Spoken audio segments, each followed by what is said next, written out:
What's up? What's up? It's the Arthur Moats Experience with Deke. I'm Arthur Moats, and that's my main man, Deke. What's good, bro?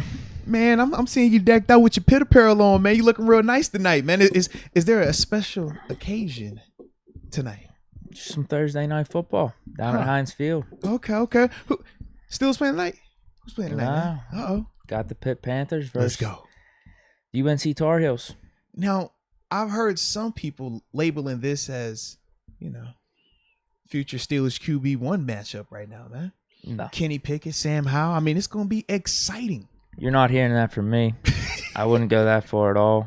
To me, this is just, I don't know how much UNC's still in the ACC race. I think they're 5-3, so probably if they won this one, they'd get back in it. Maybe they'd need another team to lose or something down the stretch. But, yeah, this to me is just a game for the ACC championship rights down the line, and also for Kenny Pickett to increase his Heisman hopes. That's it. Okay. That's all I see this game. That's it. Because I know none of that other shit. Because Sam Howell, he first round grade on him. Kenny Pickett then moved up Heisman Pickett's front runner. Pickett's better than Howell. I'm telling you that right now. I mean, it's not even close.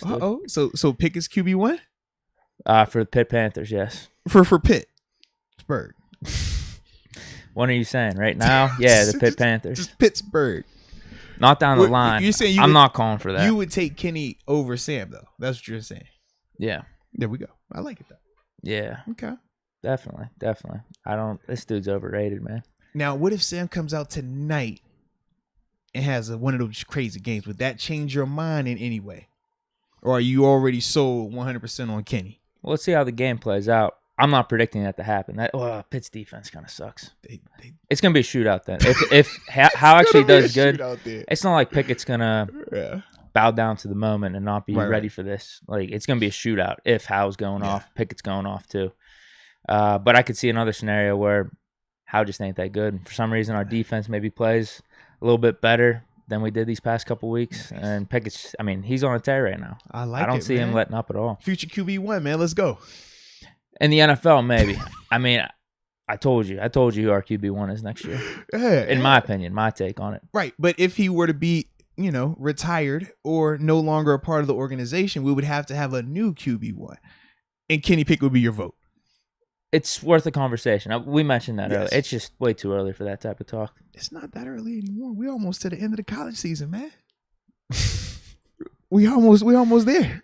No, we still have an NFL. No, it's just way too early, dude. It's way too early. Like we were even talking last podcast. This is true. Is Ben coming back, or the Steelers having that conversation? This is true. Like, I'd rather talk about that than is Pickett going to be our next guy? Are we going to pick someone up in free agent? That's not me. I'd rather talk about the guys we have in-house. Oh, now that's about it.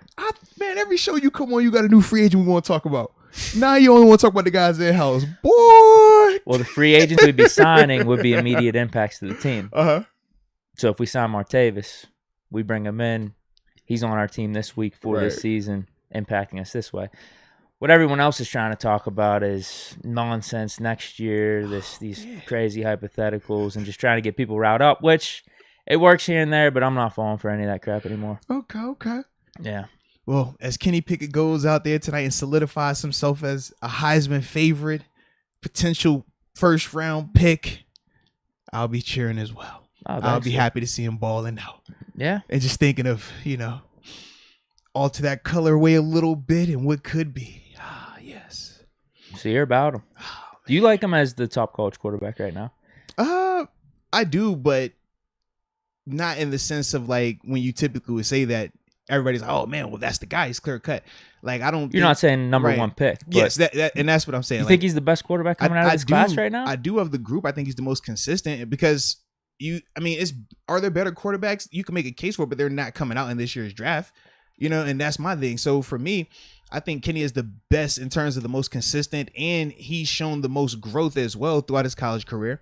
But to me, I don't think any of these guys are surefire. This is the guy you want to take number one overall. This is the guy you want to take top 10. Like, I don't feel that way or that strongly about any of those guys. We're talking about Malik Willis, Sam Howell. We can go down the list of all these Corral. He's another one. You go down the list of these guys. It's like, I just don't think any of those guys have proven or shown consistency to that level where it's like, okay, these guys, not only can they make NFL throws, but they're doing it every week. Not only do they have the toughness, but they're seeing the field. Not only are they doing this, but they're going through all their reads as well. I just don't feel like it's to that where you're talking about QB1 in the NFL. That's why that's why I like poking with you a little bit, man. Oh, okay. Yeah. So you want Ben back too? I didn't say that. I just simply said that I'm not sold on any of these young quarterbacks. You know, wait, you try to put me in a box here. No one puts me in a box. You know that. That's what you told me. Don't put you in a box right away. You would put me in a box.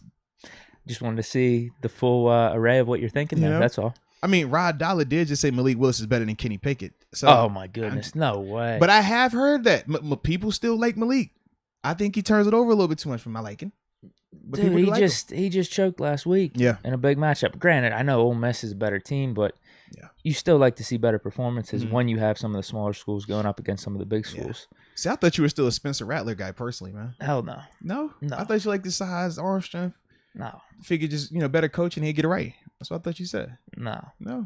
I do find it funny, and I mentioned this before, how Mel Kiper could have him as the number one quarterback, and then 4 games he drops him down to 30. I know he wasn't playing good, and obviously the Sooners benched him, but like, what changed so much from your original reading on Rattler, then those 4 games to drop him from number 1 to 30? Yeah. I maybe drop him 1 to 6 or 7, but geez. 30. Like, you mean some of 29 other guys you got rated ahead of this man that you had rated as number 1? Like, that's extreme, man. That is extreme. Unless my memory's wrong, I swear it was that high. No, they were talking about him as like a first round, like number 1 overall pick type coming into the season. Heisman favorite. That was the only reason why I would tune in to watch Oklahoma. And you're watching, I'm like, maybe it's a slow start. Maybe it's a down year for the team. Maybe it's, the pandemic. Maybe he's just, mentally it's affecting him. And then you're like, nah, bro, he tripping. So, yeah. But that's that, man. Yeah, so we want to get in this chat here? Absolutely. But, man, before we start it off, though, man, it is Veterans Day. Oh, yeah. So we got to pay our respects, man. Happy Veterans Day to all the veterans out there. I mean, it's cool that it was on the, cusp of the United States Marine Corps birthday being yesterday. Now we got Veterans Day today. Shout out to, all the veterans out there, man, the servicemen and women that have served this country or actively serving this country, man. We greatly appreciate your support. Without y'all and your sacrifices, man, we can't do what we do. We can't live the way that we live. So we definitely appreciate y'all, man, from the heart. Now we can get these chats rolling, man. So let us know where you all are tuning in from, since we were starting this off with a little quarterback debate. But yeah, let us know where you're tuning in from, and we will give you that big boy shout out. So let's go. We got Richard Arbizo saying happy Vets Day from the 310. Little fire emoji. Moneybags. He's tuning in from South Carolina saying he'll be at the tailgate on Sunday. Oh, let's go. Turn up. Rod Dulles says rest in peace to his granddad. He was a vet also. No, definitely, man. Definitely appreciate his service and sacrifice, man. With Deanie, 440, Cleveland. Justin Reynolds, he's always tuning in. No question. 304 Morgantown, waiting for this Pitt WVU basketball game tomorrow.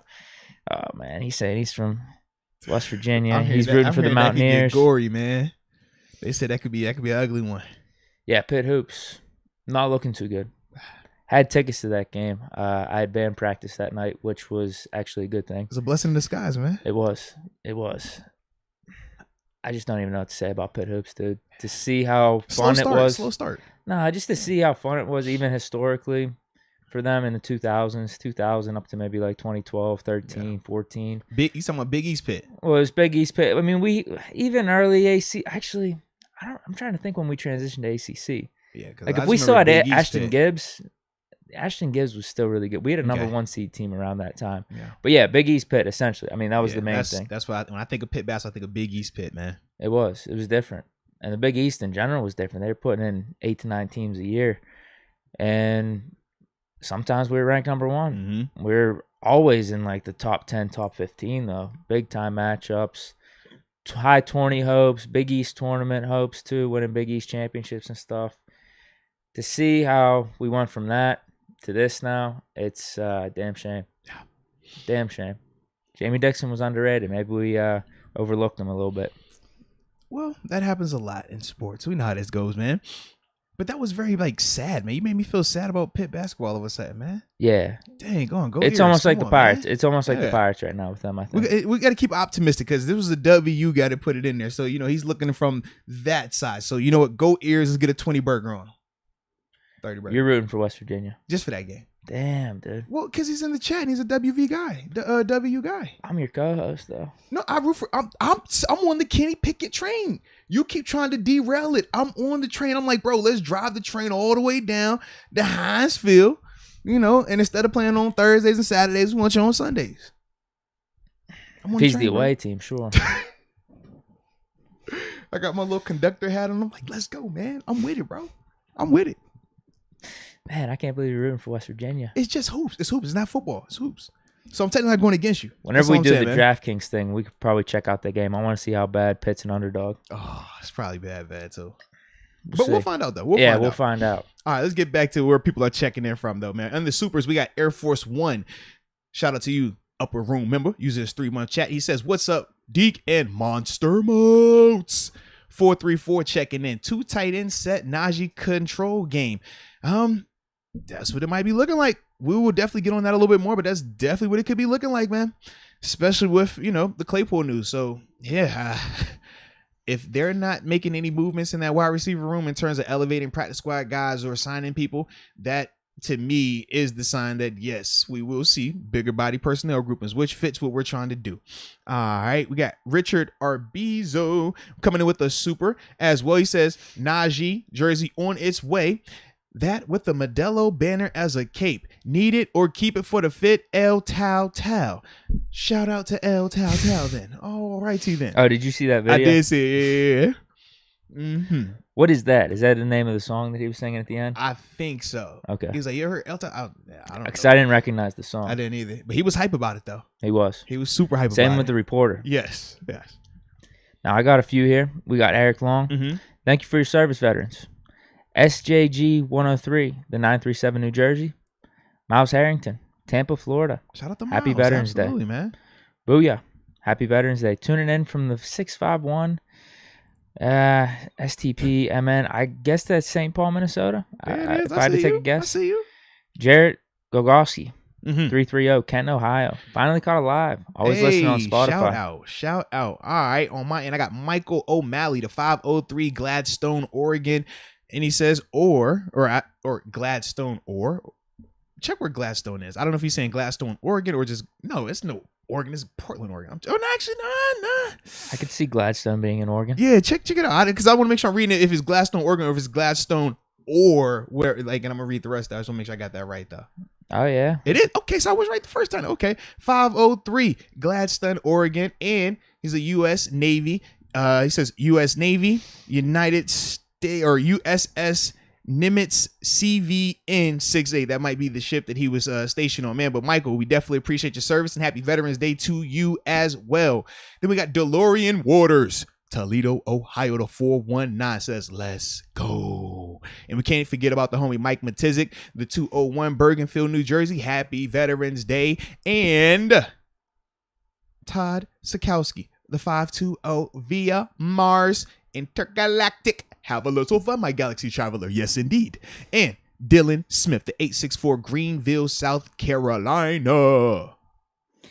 Caleb Cole, tuning in from Fort Worth, Texas, 817. Colbert to be at Pitt game tonight. Well, I'm going to tell him to go home. Well, no, they said like this supposed to be like 30, 35 NFL scouts, like high ends. Because they're saying these are 2 future QB1s they're watching tonight. That's why this matchup is so significant. Everybody's poo-pooing the matchup. Talking about, on Thursday night. No, baby. We don't need any distractions while we get to watch these 2 future QB1s. I mean, these could be the future of our organization. I think he should be eyeing up maybe someone on our defensive line. Either that or Jordan Addison. Hey, man, you always say you trust Kevin Colbert, right? Well, I told you I was going to turn on him real quick last offseason. You said you always trusted him, right? So you can't pick and choose, my friend. No. I was definitely going to turn on him last year. If the offseason didn't go as I desired, I was definitely going to turn on him. Yeah. Colbert, whole organization, I would have been pissed. If I would have told you some info that I had earlier this season, well, you might would have threw up on yourself. We'll talk later, though. Well, obviously not turning on the Steelers, though, too. I mean, I'm still rooting for my team. I would have been pissed, though. I would have almost like took a flamethrower in here and like just been like, dude. In here? Not in here. Why's it going to be in here, bro? Well, on the mic, I guess. I don't bring violence to your door. Don't bring that. hostility into this zen. This is a very zen-like atmosphere in here, man. Yeah, I would not have been happy about that. Man, we got nice little like incense burning, other stuff burning, just So yeah. All right, and then we got Let's Go UW, man. Shout out to you as well. He says Boise, Idaho, getting ready for game day tomorrow. What is tomorrow? Oh, maybe he's talking about that. Oh yeah, that game. I think it's Wyoming game. Yeah. Who do they play though? Do you know? I think Boise State. He said Boise. Because he's from Boise, Idaho. So maybe, yeah. We could check, dude. Yeah, go pull it up, It's man. going to take me like 2 seconds. 2 seconds, man. Then after that, man, we can get to the first topic so we're not before y'all all crazy long today. You know? Because we got action. Yeah, it is. 9 o'clock tomorrow. I ain't going to lie. I do kind of enjoy the 2, later 5, games and 4 like teams. that, man. Every once in a while, like I enjoy that. That's gonna give me something to tune into when I'm bored tomorrow night. You're watching that? I do, bro. I promise. Like, man, it's so weird. Well, he said there's some NFL prospects on Wyoming. Well, Kizzy talking about the linebacker, so I'm gonna definitely watch him. But it's always funny because wifey's always looking at me like I'm crazy. Like, why are you watching these random schools? But full transparency, I used to watch him because my boy would do the commentary. Kirk Morrison. He used to be on the ESPN broadcast to do the MAC games. And it was like Mountain West as well. So I would always like, yo, let me just tune in because I want to hear my dog. Now he done moved on. So now I just tune in just because I think it's a habit. But either way, I'm be looking for these Wyoming linebackers, you know what I mean? Who I don't even want to know the name ahead of time so I can go in unbiased. Just, hopefully that player jumps off the tape to me. When I'm watching, I'll be like, yo, you know what? He legit. I respect him. So yeah. You want me to hit these super chats real quick? Man, sure. Why not? Then after that, man, we are starting, all right? When you get to Luke Walker, we are starting. Yeah, we already did Air Force One. We did Richard Arbizo already. You should be on Dylan Smith. Let's go, UW. Yep, Dylan Smith. Thank you to all of our veterans. Mm-hmm. Smash the like button for these guys. Both us and the veterans. No, without it. You silly both us and the veterans. Yes. Definitely for the veterans. Because we're veteran supporters too. We're big veteran supporters. Absolutely. You see, even with the graphics today, man, and with our apparel, make sure we showed a little love. Yeah, my pap was in the Navy. Least we could do, man. Shout out to your pap, man. Absolutely, back in World War II. Yeah, man. I'm trying to think, bro. He even snuck in. He didn't get approved the first 3 or 4 times because he got hit by a car when he was little. And I think something jacked up his leg a little bit. Maybe was a little bit shorter, just out of alignment. You know, you have to pass the physical, and they're real strict about that. But he just kept going up, and I think the 4th or 5th time, he snuck in. Let's go. Yeah. I like it, man. It's always awesome, man, when you start thinking about your veterans and different family members and friends that have served or are currently serving. Man, it's a lot of them, man. Yeah, I got a couple cousins, one National Guard, one of them's in the Marines. Man, ton of people. Yep. Absolutely, man. Absolutely.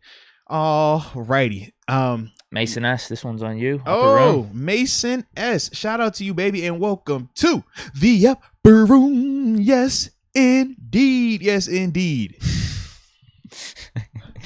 Noah Nichols. What happened? Ben may not have practiced today. It's an Upper Room chat. Uh-oh. Slim chance, but if he doesn't play, what do you think the game looks like with Mason or Dewey? Oh, I haven't really given that much thought. You know why? Because we know 7 is going to play. He's playing. I don't care about the shoulder. I don't care about the pec. I don't care about the hip. I don't care if he come in and says it's pinky toe. 7's going to play. So let's not trouble our minds with, 7 not playing because he's going to be out there unless the arm is physically chopped off, like the arm's waving at him and his body's over there. 7 going to be out there. And if it was the left arm, he ain't tripping on it. He'll play at one hand with the right. That's just 7. I ain't worried about 7. He going to be out there. Yeah, he'll be playing. Yeah, he playing. 100% he playing. Luke Walker. We got a UNC fan in our presence. What's wrong with that? I got UNC Jays in here, baby. That was actually my first visit was to UNC right after they won the Natty in basketball, bro. Yeah, I went up there, little spring game up there. I think who was the coach at the time? Was that Butch's first year?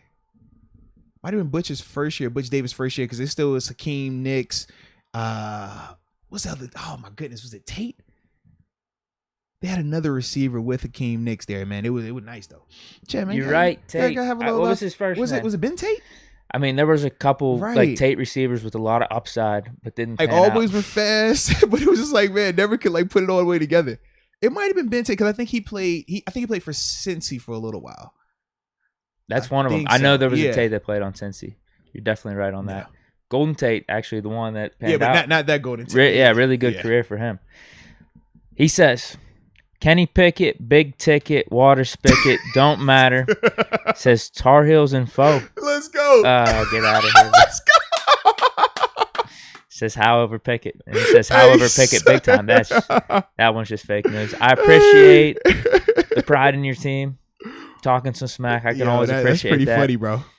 Pickett's over how though. That's My no doubt about it. Kenny Pickett, big Let's ticket, take the bias water glasses spigot, don't matter. Tar Heels and foe. Let's get it, man. That was a good laugh right there. I needed that, man. I believe that was the last one. That was good. All right, let's hop right into this first topic there, man. People trying to call me during this podcast. Hey, man, tell them, man, we busy. Tell them we occupied right now, man. Sheesh. Probably asking me about the tailgate for this Pitt game, actually. Uh-oh. Like, I got it planned. Come on, I'm just showing up. If Deke is in charge, I hope someone has it ready. Someone better have it ready. Deke said, I don't know who's responsible, but it's not me. Okay? He made it clear it's not me. I like it, baby. I like it. But first, man, we got to react to Cam Newton, man. Just signed with the Carolina Panthers today. The news was like kind of back to back. I think me and you were texting about it earlier today. You said, man, he's going on a visit. Oh, yeah. Then like 2 hours later, yeah, it was like, real quick. Sign a deal. It's like, man, it was interesting though, man. 1 year deal, $10 million. What? Yeah, I didn't even look at the numbers. Yeah. I thought it was gonna be like 100,000. No, man, 1 year, 10 mil, wow. 4.5 guaranteed up front. Yeah, man. I was thoroughly surprised, but part of it, when you're talking about the negotiation, the reason why I think Cam kind of had a little leverage here is because the Panthers really don't have a lot of options right now. Like they are pretty much at rock bottom. You know, this is what the Broncos situation would have been like a year ago if it wasn't for COVID, where they had to, you sign a guy, but you still got to wait X amount of days to play him because of the protocols at that time. Now it's a little bit different. So instead of having to potentially have a wide receiver or a running back or have to implement Wildcat for 4 quarters. Oh, does he have COVID? Their backup? No, I don't know. But I'm just saying in general, like now you have that type of option right there, man. But to me, man, with Cam, he took him to a Super Bowl. He got an MVP. They remember the good memories with Cam. So I do think that also helps him out, man. I thought it made sense. And no, the backup was bad too. The backup got benched. PJ Walker, yeah, he's not good. But that's why I thought it made sense, because I'm actually looking at the roster. Yeah. I'm like, wait, they're doing the PJ Walker experiment again? We already saw that a little bit earlier on this season, and it hasn't worked out. Cam Newton's available. I know there's that connection there. I wonder how their feelings are towards him. They hit him with the DM. Hey, big head, I know you still down here texting all crazy and taking pictures of your outfit. You still got that crazy fit. You know, the one with the plaid and the stripes and the hat. You got that still with the feather in it. Well, pull up, man. Let's talk. And that's how that went down, man. Cam went in there, got that job back. Let them know what's good. Because right now, what's their record? They were around 500, right? I think they're what, 3 wins? 3 wins or 2 wins right now, right? I think it's 4. I think they might be 4 and 5. Hold on, let me look at it real quick. Team schedule. Because they went 3-0 the first 3 games. I know. That's why. And then I think they beat Atlanta recently. Let's find out. They did. Yes, they're 4 and 5. Wins. They just lost to the Patriots. Like they're in the mix then. Yep. They definitely like they're in the mix. So wait, what? Oh, man, time is flying, dude. It's gonna be November 14th this week. Jeez. Yeah, they play the Cardinals. Whew. I gotta assume they're just gonna have him play this week. Why wouldn't they? I mean, the offense can't be too much more different than when he. Well, actually, excuse me on that. It probably is very different because it's a rule down there now, and he was under Riverboat Ron. Might be better for him though. I mean, it probably would, but I'm just saying in the sense of how fast you pick it up and acclimate to it, because it is Thursday. You talk about playing. That game is what, Sunday, right? It's probably Sunday 1 o'clock since it is the Panthers. So you really don't have a lot of time to prepare. No, it could be better from the aspect that Rule, you're right, the preparation stuff, but Rule being the college coach, spread it out a little bit.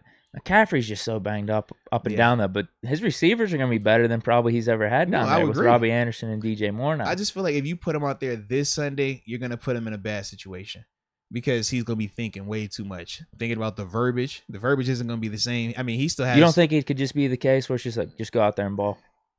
If you're not playing quarterback, but you got to think quarterback is the captain of the ship. Quarterback got to set the protection. Quarterback got to know what his receivers are doing, his running back is doing. Quarterback got to be able to audible. Quarterback got to speak a language that everybody knows. So even though for him, he might say, well, we're going to run, 9-7-3 with the, a wild wheel on the backside. They might be looking like, well, 9-7-3 means a lot, it's a little different for what we do versus what you've been accustomed to doing or what you were learning in New England the past 2 years as well. So that's the only reason why I think you do it. Man. I mean, they're going to do it. They're 4-5. Like, you need to do something. But you got to think, though, at 4-5, though, they're still in the mix, though, are they not? They ain't winning this game with P.J. Walker, though. We don't know that we don't know that 100%, though. Do you think putting Cam out there wins it, though? I don't think they win it, though, with Cam just throwing him out there on Sunday with a day and a half. That's all. I'd rather just take the chance. I think Kyler Murray is going to be back for them. He said he's feeling healthier. But if you set a guy up for failure, because that's essentially what you're saying you're going to do, then you're going to use that against him 2-3 weeks down the line where we're like, oh, man, why is his development not where it needs to be? Why isn't he producing? Why aren't they winning? Why is he throwing picks? Why does this look like that? Can't you just have one bad game, though? I mean, you can't be using week 1 as an excuse this first game as an excuse for continually playing bad. Why wouldn't it be for him? No different if this was OTA day 1, you're going to get your 3 weeks, 4 weeks of OTAs, and you're going to have your mini camp, then you're going to have your training camp, right? But you're skipping all that and throwing them right into the dog. Like, yo, go right out here on a Sunday against the Arizona Cardinals and ball out. Lead this team to a victory. Make it look competitive. And you don't even speak our language right now either. Like, just think about what you're asking with the situation that you're putting them into, man. I feel like you could learn by trial through fire, though. So think about this, right? Have you ever worked on a car? No. So you don't want me doing that. So what if I say, hey, Deke, today's Thursday. We got a NASCAR race on Sunday. But hey, you know what, man? You can pick this up. You'll be good to go. I don't see it that way. Cam's been an NFL starter for how many years? Yeah, but the verbiage is still different, though, is it not? So every defense, every offense the same? I don't care if Cam knows any of the verbiage. Like him versus P.J. Walker, I don't even think it's close. But my thing is this. Not close in the sense of player for player, but in terms of Robbie Anderson. Is Robbie Anderson speaking Cam Newton's language today, or are you speaking P.J. Walker's language today?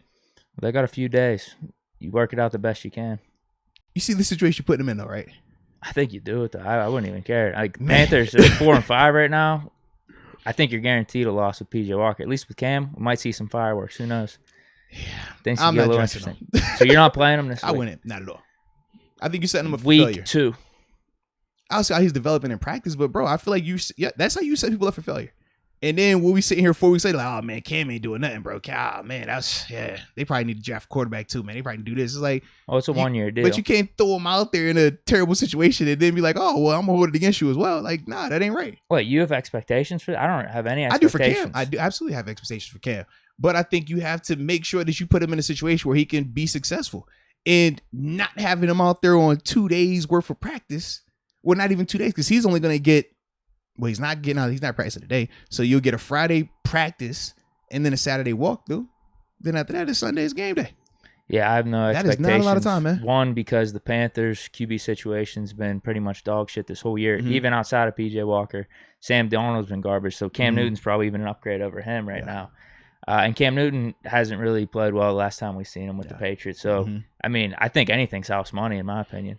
So a little bit of the homecoming. You got McCaffrey back there, too. Yeah, I'm cool on that. I'm going to sit him this week and give him time, man. Is he healthy, though? I don't even know if he's healthy. Who? McCaffrey? Yeah. I'm not sure. I probably would say no. Yeah, because they keep trotting. Yeah. I don't know if he's... It's Chuba Hubbard. I was going to say, I don't know if he's injured either. I haven't been keeping too much tabs on the Panthers this year. I apologize. Haven't been my go-to team. Although they've been stealing some of the players we should have been trading for. I do know that. Man. This is true. They're playing inspired ball down there. All right. Let me see what McCaffrey's doing. Cam did have McCaffrey, though, for a year, right? Yeah, but that was when Cam was doing the whole injury thing, though. Remember he would play a couple games and then... Yeah, it looked like McCaffrey played last week. Yeah, that was his first game back. Okay. Doesn't say anything he re-injured anything, so he should be good for the Cardinals. Okay. I think it's a good move, though. I mean, I like the pickup for them. Absolutely, I like the pickup. I'm surprised at the amount. I would have guessed vet men. Cam's just happy to be back, but you're right. Why would Cam just be happy to be back? I guess there's no one else out there to his caliber that they could pick up right now. So there is a little leverage in Cam's favor. And And Panthers QB situation is down bad right now. Yeah. $10 million though. I mean, was that more than he was making with the Patriots? I think it was. It was around that range. Close, yeah, because he didn't get no more than 14, 15 up there, so it's got to be close. But once again, with that money as well, that doesn't scream I'm just going to throw you out there in a terrible situation either. I think they protect him. I hope they do. If they smart, they would. Otherwise, you're just wasting money. Now, you imagine you blow $10 million on Cam. You done already blew how much money they picked up with Darnold's option or whatever, already guaranteed to him. I think it was 20. It's like, man, like this could be a disaster. Which is another reason why I say take your time with Cam. If you invested 10, right? You invested that money, 4.5 up front. Take time. Make sure you're doing this thing right. That's simply for this year, though, right? Yeah. He'll be a free agent. So this is $10 million for like 9 weeks. Yeah. Wow. Good for Cam, man. Yeah. Good for Cam. This is the situation he was probably waiting for.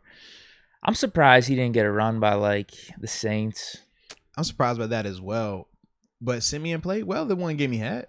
Yeah. And you know they still got your boy.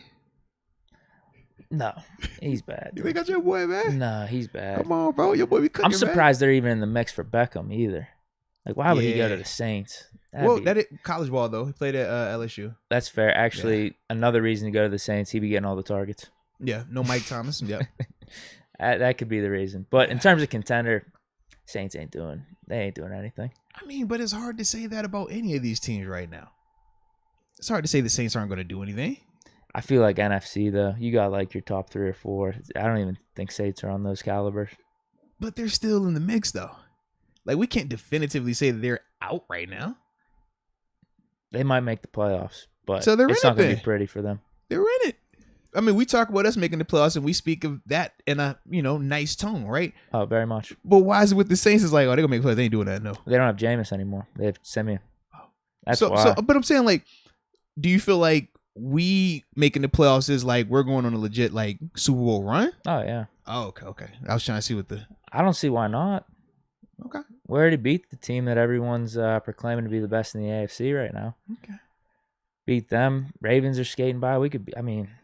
Yeah, we could beat them easily. Titans, we still got to play them. They're banged up a little bit. Mm-hmm. Yeah, I'm not gonna say I don't see a problem in the AFC for us, but because I was about to say you was making it sound like the Saints had like this gauntlet of a road, and we just got this easy path to the Super. I'm like, man, I'm not following you on this journey. we're as good of a team as any in the AFC right now. Okay, definitely. So yeah, we've a legit shot. I don't think the Saints do. I think there's legitimate tiers over in the NFC right now. Okay, and they're but didn't the Saints just beat the Bucs? Huh? The Saints did just beat the Bucs, though, right? They did. But who was their quarterback as well? I get it, but we know what happens when the playoffs come around. I'm just saying, like the argument that you said was clear tiers, and clearly that tier I'm sure you're referring to as Tampa Bay being at an elite tier. Yeah, and the Saints just beat that. I put like them, Packers, Cardinals, Rams, probably in a tier. We saw the Rams, they got smacked by the Cardinals, and then they got beat by the Titans, who didn't have their best player. I'm just saying, Saints, they don't have a quarterback. That's going to be a problem for them. I mean, they had a quarterback enough. They got a defense is really good, though. I like the defense a lot. Their defense is nice. Well coached. I just feel like when it's crunch time, we know what it is. But they won in crunch time against your boy Brady. That's not real crunch time. What? It don't get more crunchier than that. It's a cute regular season win. That's crunchy, man. It's a cute regular season win for them. But they got Brady's number since being in Tampa. The one win that Brady has is in the playoffs. That's the only one that matters. I mean, because they went on to win the Super Bowl, but you can't say that's the only one that matters. To me, it is. I mean, why not? You got some nice regular season wins. It came down to playoffs. Brady beat you. Brady and the Bucs beat you. We get it. We get it. Because the reason I don't like that argument because that's what people from Cleveland say about us in our situation. Wait. Didn't they get it when they needed it? They beat us in the playoffs, right? Do you see what I'm saying? There's so much more history there. There's so much more history there versus Brady 1 season in Tampa Bay, 1.5 seasons versus the Saints. Yeah, I'm just saying, man. The history. Oh my goodness, that's disrespectful. What the Browns fans are doing, honestly. But that's we got the playoff win. Y'all got the little regular season win. We got to win and count it though. But you see how you change, like. No, but there's nuance to it. I just explained the nuance to it. I don't see it, man. Hey, if Simeon beats him in the playoffs, Go ahead. You could say I'm wrong on that one, but there's no way in hell I'm ever betting money on that. Okay. There's no way. A lot of people just didn't think that the Saints had a chance. That's all I'm alluding to. And the way you had spoke over them initially, it's like they had zero chance. It's like, bro, they were making our picks. Though. I think we were making our picks for that week. Mm-hmm. And I think we both agreed, yeah. Yeah, there was no chance. We went Brady, absolutely. There was no chance. We looked at the spread. I think the spread was 4 points. We were like, this is a joke of a spread. Mm-hmm. And yeah, they played good. Yeah. Credit to them. Backup quarterback with the dub, man. Yeah. Don't sleep on the Saints, man. Oh, I'm sleeping hard. Don't sleep on the Saints, man. I'm sleeping hard. You sleep on a lot of teams, man. You can't be sleeping on these teams out here, man. Yeah, definitely the Saints are one of them. If they had Jameis, I wouldn't be. Losing Jameis, that's a big loss. We're going to see, though. We're going to see how my man Simeon keeps progressing. Let's see. Did I just make you a Simeon fan? Low key, I did. It gives you something to watch now, man. Simeon, can you do it again? Cause you were real high on White from the Jets. Now you won't singing this, so we go, taper our expectations. You was all full steam ahead on him. Yeah, but there's differences there too. The Jets are already done. The Jets are already done. So it's like a little fun story with Mike White. Simeon, I'm telling you, with Simeon, like they're not making an actual legit playoff run for a Super Bowl. Whereas with Mike White, he could throw up for a bunch of yards, maybe throw up some good fantasy stats for him, and maybe he's better than Zach Wilson. That's all I'm saying with Mike White. They ain't going on a playoff. Lord. Might be, dude. I mean, might be. I know Jets fans are thinking it right now. Oh man. All right though. Oh, go ahead. I was gonna say I think that's a legit question. Zach Wilson's healthy. Mike White's healthy. I'm going Zach Wilson still. I am. Why wouldn't I? I think if White can get back before Wilson, I don't know their timelines, and White can light it up for another game or two, then you stick with them. But if they're coming back around the same time. But why stick with him, even if he does light it up for a game or two? He's not the guy that you gave up a ton to draft. Oh, you trade Wilson then after the season. I think you got to stick with White. And when White starts petering off, then you put Wilson back in. No, why mess with his development? Whose? Wilson. You said it's over for him anyway. It's a lost cause, right? No, I'm not saying it's a lost cause, but you might have something, Mike White. He's outperformed Zach Wilson this year. I think that's premature, but he's throwing some daggers. It's premature, but I get it, man. I get it. He looked a lot more confident than Zach Wilson. That's all I know. Man. I get it. I get it. Yeah. I'm not saying write Zach Wilson off completely. But you did low key. You just said Mike White is better than Zach Wilson. If White keeps it up.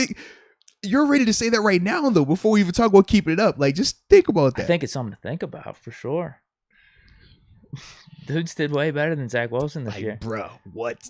Wilson looks lost. Wow. Mike White comes in, and it looks like he owns the joint. All right. Hey. Time will tell. Time will tell. Sure, it's something to consider. Like, if White comes in and just keeps going, then why not? But time will tell. If they're both hurt the same amount of time, or Zach Wilson comes back healthier or at a better timeline than Mike White, obviously, yeah, you give Wilson the next chance. But no, you said if he was healthier before, but if they both come back at the same time, you're going Mike White then. No, I think you got to go Wilson.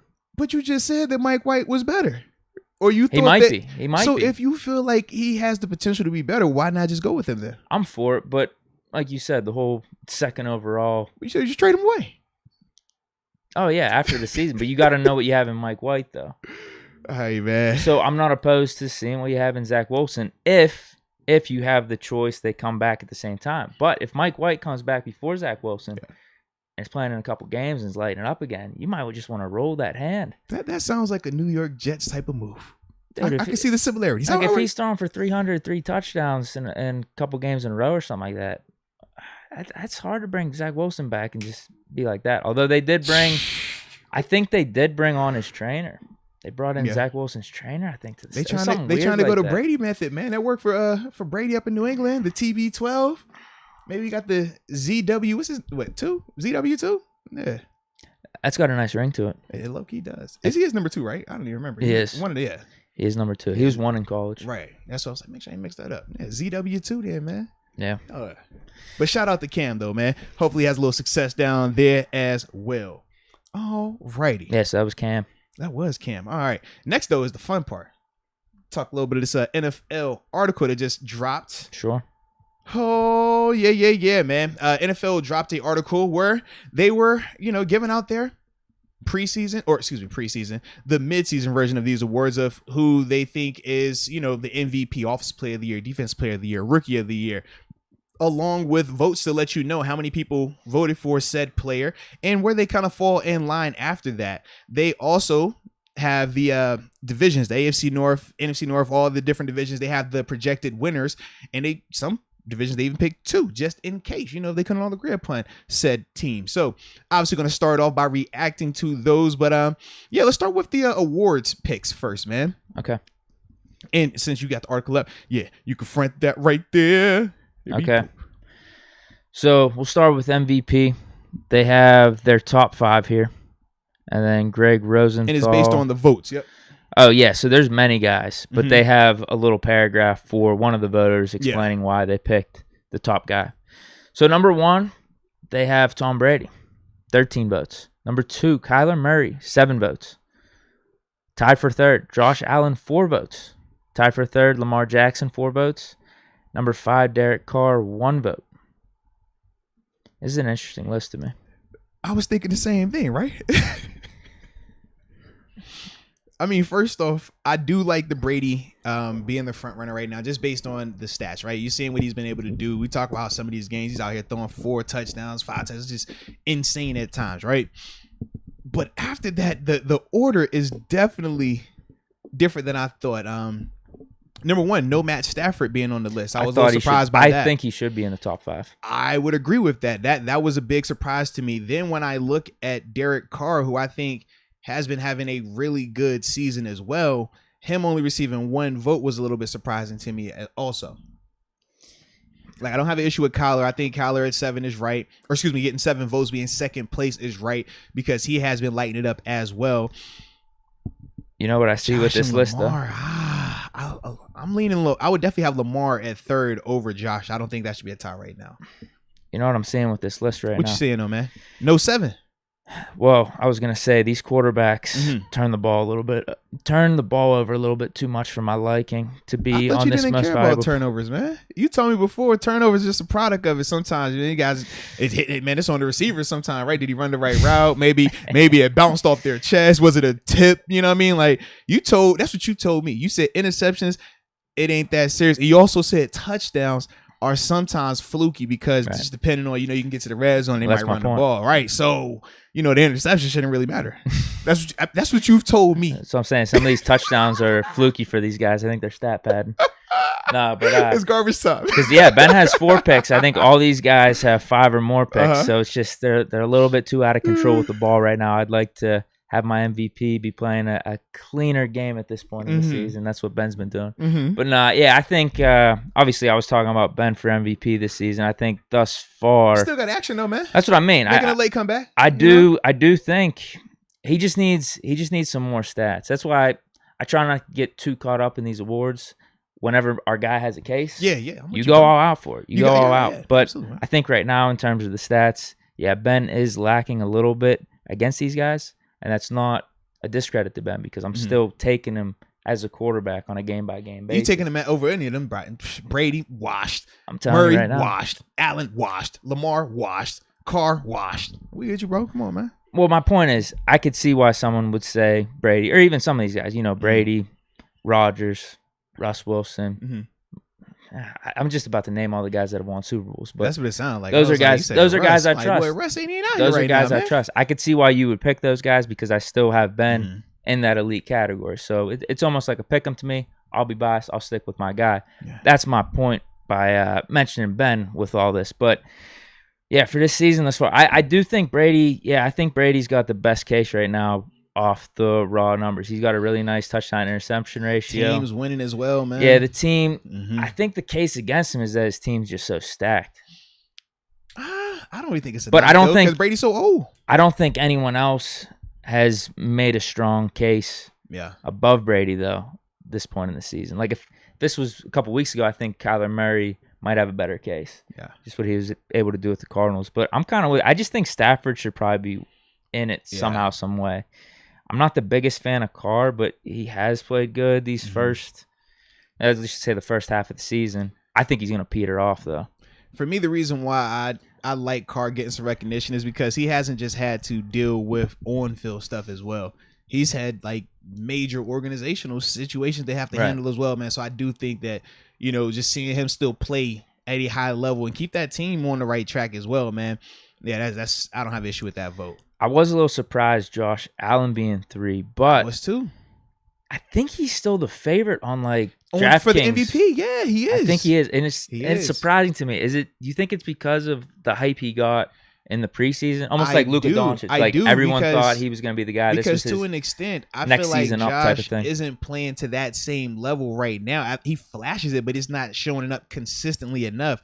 Whereas for me, I would have Lamar ahead of Josh, and I can make a case also for Lamar to be ahead of Kyler just based on, the personnel that's around Lamar and what he's been having to do to overcome that. Whereas with Arizona, it's not to Tampa Bay standpoint, but he does have a legit team out there. He has weapons now, multiple weapons, running game. We talked about what James Conner's been able to do out there as well. They brought in Zach Ertz through trade. So I do feel like they have, in terms of Kyler, he has a lot more help for him. Whereas Lamar, we talk about the O-line out there. Their O-line definitely is worse than ours. It's bad. It's bad.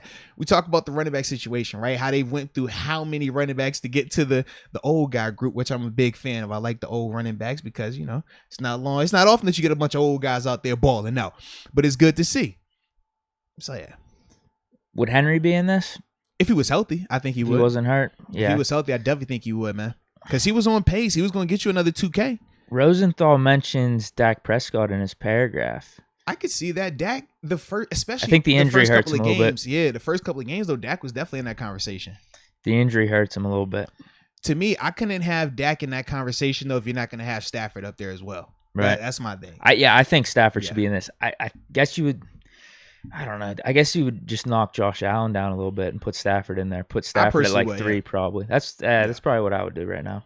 Like you say, because even though Josh is Josh, he hasn't been playing up to that level consistently. Like you said, kind of like with the Luka thing, the hype has helped him, especially in this earlier portion, man, because it's just, I don't know, man. This is disappointing. Like you say, Jaguars defense, Jaguars game. It's like, how do you get just 6 points in that game? Certain situations, you're like, man, you got more you can do. You could be more efficient in the rest. Because his stats aren't bad. If you look at his stats, they're kind of comparable, but they've beat up on some pretty weak teams, right? And then the stats weren't as good in some of the tougher games. But I mean, I still like Josh Allen. I know I rip on him and stuff. For me, it's just when you start talking MVP favorite, because when you talk about, that's what he is right now in terms of, not for this article, but for the betting, for the odds makers out there, they still have him as the favorite. And that's just like, for you to say you're the favorite to win MVP, I just expect a higher level of consistency right now. He's just been a little inconsistent this season, man. You want me to go to this offensive player of the year? Yeah, let's do it, man. Number 1, they have Cooper Kupp. Shout out to votes. Cooper getting some love, man. He been low-key having a crazy season, votes. Bro. And this is, he's been balling head and shoulders above number 2 because they got Stafford at 5, so it's 10 more. And their teammates too, so to let you know who they think is having the better of the 2 years. All right. Tom Brady 2 votes, Kyler Murray 2 votes, Devontae Adams 1, Nick Chubb 1, Lamar Jackson 1, Dak Prescott 1. They're saying right now Kupp's on pace for 1,900 yards and 19 touchdowns. He's going off right now, bro. Yeah, if you keep that up. He is going off right That's now. offensive player of the year worthy. That definitely is. That'd be like how when AB had that season. That's even better. No, it is. Because AB he was has the touchdowns. He was at 17? Oh, AB had 1,800. He would have had 2,000. Yeah, but that was the year where Ben missed how many games? It's like four and a half. Mm-hmm. Yeah, he would have both, though. Because I think AB, what did he have? I don't think he didn't have 19 touchdowns. He probably had double digits. Yeah. Was it 10, 11, 12? I'm trying to think the most touchdowns he had was that last season here. We had, was it 15? His yards were a little down, though. Yeah, I think right now you compare it to the other dudes because you just have Tom Brady and Stafford in there because they're quarterbacks. They're throwing up some gaudy numbers, which I just don't get why Stafford's number 2 on here and just is not in the MVP then. Yeah. Or how the storylines are there. Think about how's Brady the front runner for MVP with the votes, but then tied for 3rd with only 2 votes for Offensive Player of the Year. I don't know because his numbers. And you said it before, like guys have won MVP and Offensive Player of the Year in the same season, so I don't understand. Brady's numbers are better than Stafford. Right. Stafford has more yards, but Brady's touchdown and interceptions better. Yeah, so I don't really understand that. Maybe they're just sick of giving Brady awards.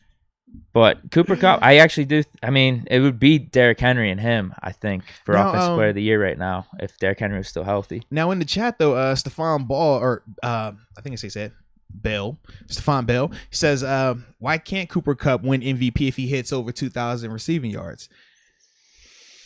I just feel like the reason, if Brady continues playing like how he's playing, it's not going to matter what Cooper does, because we know they're going to give it to Brady. He got the hype train around him. He's fresh off the Super Bowl, and they love this, like, oh, he's old, but still doing it. That's a storyline. That's a big storyline. I think that they would like that. And then they would spin it into I told you he was better than Belichick as well. Like, I think that'd be, the reason why, because it is such a quarterback heavy award. I mean, outside of, I'm trying to think, last non-quarterback to win MVP. Is it MVP? Is it AP? Was he the last one? It had to be I think somebody it was before him, right? I think it was back in like 2012. Right. I'm like, could we have somebody before then, maybe? I don't think there was anyone in between. Henry's probably been the closest. He was the closest, right? And we've had guys win Offensive Player of the Year that weren't quarterbacks. Right. It's been, over the past 10, it's been a 5 of 10 split. Like 5 quarterbacks and 5 other position players. I'm looking at Chubb right now. I can't believe Chubb's in this. When Chubb is healthy, maybe, he's out there, I was going to say maybe down the line, if he does like a Derrick Henry second half of the season, but he got hurt, 721 yards. Like that's not like head and shoulders above some of the other running backs though, like Derrick Henry was. Right. That's why I don't know, even like Devontae Adams, like for him to be in here. And I want to know like Nick Chubb's numbers compared to a guy like Jonathan Taylor's numbers. Like how far? Oh, it's close. That's what I mean. That's what I'm saying. Jonathan Taylor's around 700. Derrick Henry, like if he would have played last year, he was the guy. Yeah. If he would have played last week, he'd be at like probably 1,000 or 1,100 yards right now. Yeah, he was definitely like running away with it. That's just crazy. Yeah. But you mentioned Brady. I would say even on his own team, Cooper Kupp's MVP case is going to be tough, because whether it's Stafford and Kupp, the Rams, they all like keep on a pace like this, finish 13-4 something. Stafford has the gaudy numbers. Without Stafford, Cooper Kupp's nothing. Yeah. That's how I view it. I think that's why you always do give the edge a little bit to the quarterbacks for like MVP. Well, because you got to have somebody to feed you that rock. Somebody got to get you the ball. Right. So that's going to be, I think right now though, number 1 for Offensive Player of the Year. Why not? He's doing his thing though, man. Absolutely. Defensive Player of the Year. Some controversy on this one. I can't believe this. Well, you brought it up, dude. I mean, you brought it up whenever I'm just ranting and saying, like... Why do you think I wanted us to talk about this article? When I saw it, I was like, hold on, bro. When I'm sitting back and saying, listen, it's not even close. Hold on, bro. And I feel like that should be the case. People are just blind, dude. We should ask chat. Hold on. Hey, chat. Where do you think TJ Watt is on the list for Defensive Player of the Year? Drop it in the comment section before we speak. Just let us know where you think he's at in terms of Defensive Player of the Year category. Number 1, number 2, 3, 4, 5. Let us know. Okay, you ready for number 1? What? Just wait, because we got we're a little early. When we speak, they got like 15. Oh, okay, they're coming in now. Everybody's saying number 1, number 2, number 1. All right, Jalen says someone says 3. 4. I saw that. Was that N? They must have wrote this article. NJ? I want to know why NJ. Yeah, let us know, NJ. And Young Boy 24 says 10th in terms of Defensive Player of the Year. Yeah, if you don't think he is rated at the number 1 spot for Defensive Player of the Year, let us know why as well. Juan Rango says 5th. Think he's top 5. Steels Girl 517 says 4 just because they always hate and shaking my head. Ain't that the truth? I think some of maybe the 4 and 5s are what they think it's going to be in this article. Yep. Trina Still Diva 5 says the same thing. 2 or 3, they are all hating. It is a damn shame, dude. It is a damn shame. You ready for me to read this? All right, go ahead. Let us know who's number 1 and how many votes too. Let the by votes a know. large margin. It's the same margin as I was mentioning for the Offensive Player of the Year. 10 votes. Myles Garrett has 16. Number 2, Trevon Diggs has 6. Tied for 3rd, Aaron Donald with 2 votes. Tied for 3rd, TJ Watt with 2 votes. And then we have Kevin Byard, Max Crosby, and Jalen Ramsey tied for 5th, all with 1 vote. I'll give you the reasoning. This is Nick Shook. All right, let's hear this. He says Garrett is averaging 1.3 sacks per game, a pace that puts him right in line with the single-season NFL record of 22.5. If he hits that mark, he'll lock up this award no matter how many fumbles T.J. Watt forces. Oh, wow. Here, dude, the problem, he has a big problem with that argument. He dropped the low-key shot in the dog no matter how many fumbles he forces. Man. If he was right, then it's like, okay, but the problem with his whole basis there is this the point or this sack per game rate that he's on. TJ Watt has a better sack per game rate right now. Okay. He's at 7 games, 11.5 sacks, while Myles Garrett is at 9 and he's at just straight up 12. Mm-hmm. He's only 0.5 sacks behind Garrett at this point in the season. Yeah. We've already had our bye. I guess they still have to have their bye if they've played 9 games. Yeah. TJ missed a game. But he's still only 0.5 sacks behind, has better strip sacks, better numbers in that category. I know Garrett's leading the league in tackles for loss right now, but how many does Garrett have compared to TJ? In terms of tackles for loss? Yeah. Do you know this already? I don't. That's what I was asking. It's one. Sincerity, man. It's actually just one. Yeah. Just one. Strip sacks, 3 or forced fumbles. I'm sorry. I won't just put them simply on sacks. Don't put them in a box like that. Yeah, come on, man. Don't you put the forced fumbles in a box, baby. Yeah, come on now. He might have got one on a running back. You never know. He might have punched one. It's just crazy how you can forget that type of stuff. Yeah. But what's the numbers on that for the? It's not good for Myles Garrett. He has 1 pass deflection, 0 forced fumbles. Mm-hmm. TJ also has 4 pass deflections in there. How many forced fumbles though? He has 3. 3, yeah. So 2 fumble recoveries for TJ. Right. If his only argument is the sacks, it's 0.5, and it's in 2 more games. That's what I mean. Like, that was an asinine comment. Yeah, I don't get that. Like, he thought he dropped the mic there. It's like, no, I'm picking the mic back up. Yeah, I'm picking. But the fact that it's 16 people that voted for Myles. That's what I mean. I'm very surprising. That's very surprising. That's shocking to me. We talk about it's not even close, and it's like, whoa. That's what I thought. It's not even close, but in the wrong direction. I'm even surprised, like, Donald is tied for 3rd. I'm like, he's still a beast. No, without a doubt.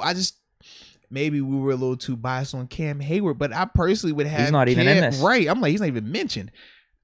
To me, I just think that before we're throwing Donald in there solely based on reputation, if we're going to have Trevon Diggs because of his productivity this season, because Trevon doesn't have this long history of being an elite corner, but he's having a breakout season, right, with the interceptions. If we're going to rate him that high based on this season's productivity, I think that Cam Hayward has to be in that same type of, consideration when you're viewing him and what he's been able to do this season. Yeah. Diggs has it right now. Like, he's got a good case, and it's tough to crazy picks, bro. And it's tough to argue him versus outside linebacker, pass rusher, because it's not equivalent like that. Apples, yep. I feel like he's gonna peter off though. Like, those numbers are so hard to sustain. He has 7. That's nuts. That's so hard to sustain. I could see him getting to like 10 or 11. Is that going to be enough though? If TJ Watt or Myles Garrett get up to 20, just think about how many sacks. Picks. Like, bro, that is a ton. I know. I mean, what led the league in picks last year? Because I know we've had. Didn't Xavier Howard have like 10 or 11? Maybe that was the year prior. I think it was the year prior, but man, that just seems like a lot of picks. No, man. I think it was last. No, but no. Hold. The other thing with Diggs is how many touchdowns, how many pick six too. He has 2. 2 pick six. He's leading the league in pass deflections right now. Yeah. I just don't think that's sustainable. If he does, sure, he has a huge case. But if he gets to double-digit picks and maybe houses 1 or 2 more, right? That's gonna be hard to go against, man. Yeah, Xavier Howard was 10 2 years ago. I don't know who it was last year, but it was probably in that range, 8, 9, or 10. Yeah. So he's already there now, halfway through. Yeah, if he gets like 5 more, and is in like 12. You're right. Gets a 3rd touchdown. With another tutty. That's better than Stephon Gilmore when he won it. Seriously, because Gilly won it he had 2 pick sixes, but his whole argument was he has more touchdowns than the guys he's guarding, and we know he was guarding all the number 1 receivers. Yeah. Because how many picks did he have that year? He might have been a double. I think it was 7. Right. I just remember the whole argument for him was he has more touchdowns than the guys he's guarding. That was always his argument. Yeah. He was pretty much locked down. Yeah. And that was my thing when TJ didn't get it. TJ had stats very similar to a couple other outside linebackers. Yeah. I think Chandler Jones was one of them too. And Barrett. Barrett, yeah. So those guys were similar right there. Mm-hmm. It was dependent on what you were looking at a little bit more. because Jones and Barrett had more sacks by like 4 or 5, Right. but TJ had like the forced fumble, the pass deflection, maybe a pick. Yeah. But then it's just tough to compare to Stephon Gilmore because he also had a really good season. So it's like apples and oranges there. Mm-hmm. It's just tough. And I don't feel like Diggs is in the same class of corner as Gilmore, but because of his style of play is high risk, high reward, and right now he's being rewarded really well. But we know at times, man, he gets burnt also. Whereas with Gilmore, it was viewed like, yo, he is probably the best corner in football right now. I don't think people would be saying, hey, man, Diggs the best corner in football. I think they like how opportunistic he is, but I don't necessarily think he's the best corner in football. I just don't think he's going to keep it up. If he does, sure, he has as good a case as anyone. But if TJ and Myles Garrett keep it up, so do they. I mean, they're on pace for over 20. If one of those guys break the record, the sack record, it's hard to not give him the award when you break the record. That record's been allowed since Strahan, bro. Like, just think about how long. That's long time. Oh, it's definitely doable this year with the extra game, too, with the pace that they're on. Mm-hmm. My thinking, though, is like, say Garrett, what if they both break it? Well, then you just got to go who has more, probably. Because they both are on track to break it. But what if it's only, let's say it's almost like it is right now. Say Garrett. Well, the reason I say who TJ's on a better pace right now, actually. Right. That's why I don't get why he's talking about Garrett. The only reason I would say if both of those guys break the record, I would say who has more is because when they talk about the new record, they're not going to talk about how multiple guys broke Strahan's record. They're just going to talk about who's the new guy with the new record. And that's why it's like, it don't matter if it was a half sack more or if it was 3 sacks more. Whoever has the new record, whoever sets that new record, that's what they're going to be talking about. That's tough. If it's just 1 sack, say it's, what's the record, 22? 22 and a half. So let's say Garrett gets, he gets 23, TJ gets like 22, or he gets like 22 and a half. But TJ has 6, 7 forced fumbles. Mm-hmm. Tackles for loss, maybe he has a couple less. Your reporter boy just said it don't matter how many forced fumbles if he break the record. That's what he said. That's a tough one for me. I don't know about that. Because if it's only a sack or a half a sack, when you look at everything else, because TJ has dominated some of these games, and they have been in prime time too. Like the strip sack. That closed it out in overtime. I know it gave Ben the chance to get the game-winning drive and everything. Like, it's huge. I can't stand you. Gave him the chance to get the game-winning drive. But that, dude, as I'm trying to go back in these games, my mind's just fluttering right now. I'm getting too old. I'm trying to think of his other strip sacks he had that like Does impacted. TJ have a game, the Bills game. I'm just trying to think. We watched the game, and obviously we feel the impact a little bit different as fans, in terms of like fans of the Steelers. But I wonder if somebody's just reading the stat sheet, does that move the needle the same way Garrett's, was it 5 sacks that he had against Chicago? Was that second, third game of the season or whatever? If it moves it the same way.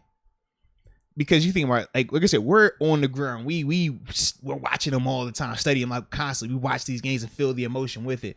But not everybody does that. Not every voter does that, as we've talked about. And they do have a wide variety of voters. It's not just all football analysts. We talked about it. Was that last year when the awards came out? We're like, man, they kind of got some of everybody in these votes here. But I just wonder if I'm reading the stat sheet and I see a guy with 5 sacks versus a guy that had 3 sacks, 2 tackles for loss, and a pass deflection, which one is going to stand out to me more? That's just one game. That's tough. I just think these guys are idiots, honestly. I get the whole one game moniker, but Miles is still playing at a high level this season. He definitely is. So you can't say it's just one game because Miles has been playing his tail off. I think with us in Pittsburgh, though, we always view anything Cleveland as just a different mentality with it. So I don't want it to take away from Miles, but the argument doesn't make sense to me at all, though, man. His reasoning. I mean, it's one of the voters. Right. It's just one of them. But I'm sure those guys are thinking the same thing. To think that, oh, man, just because he's going to get the single-season NFL record, he's on this pace. Dude, he's played 2 more games than TJ, and TJ's at a better pace. So if you're going to talk about the record being broken, talk about TJ Watt, but then also talk about his forced fumbles, his coverage abilities, pass deflections, all that other type of stuff, too, because Myles Garrett doesn't have that. Yeah. And if you want to mention the tackles for loss, Myles Garrett is leading, but it's only by 1, too. He's leading TJ by 0.5 sacks and 1 tackle for loss, and has played in 2 more games. Yeah. One that TJ will make up just due to the bye week. Mm-hmm. So he's actually on a better pace. Yeah, I don't get it, man. Like you said, not just him, 16 people. I don't, because it's middle of the season. You're right. We're Steeler fans. We watch it game in and game out. Myles Garrett is really good. Don't have it 16 to 6. Because like I said, I don't mind Myles being ahead. I don't mind it being Myles, Diggs, and Watt. I just don't think it should be that wide of a gap where you're telling me 16 people are voting for Myles and then 6 are going to Diggs and only 2 to T. Like, that's the part for me. I'm just like, I don't know how you could be that high on Myles and then turn around and be that low on TJ, especially when we just broke down all of the statistical similarities between those two players. Right. Yeah. Like, I would disagree with that. I would still want TJ 1, but it's a mid-season list on NFL.com, so I'm not going to go crazy about it. But before we go any further, okay, we do have something that you need to do, like, right now. Okay. It's a certain person in the chat that you've been shouting out for the past how many weeks. Okay. And that person is in the chat right now. And I see it. Yeah, so. Nice, man. Yeah. Oh, I have to do it? Yeah, come on. Keep the streak alive, bro. Jacob Malacia. Okay. How about our record in here? Keep the streak alive. Shout out. There it is, man. There it is. Now we're good. Now we can continue. I had to take time to stop that for that right there. So we're good now. Oh, for sure. Understood. Man. Rookie of the year. What we looking like? Where my dog Najee at? Not good. But I think it's understandable. Jamar Chase is number 1. 25 votes. Mac Jones, 2 votes. Justin Fields, a vote. I think that was a Bears fan. Oh, man. Najee Harris, 1 vote. Hold on. When this article come out? It came out on Tuesday? This week? It came out on Tuesday, huh? That might be why he got that vote. Yeah. If it would have come out on Monday, it would have been all right. He waited till after the game. Well, I could see Justin Fields having a good second half. Jamar Chase, though, he is going to have one of those historic rookie seasons for a receiver, though, is what it looks like.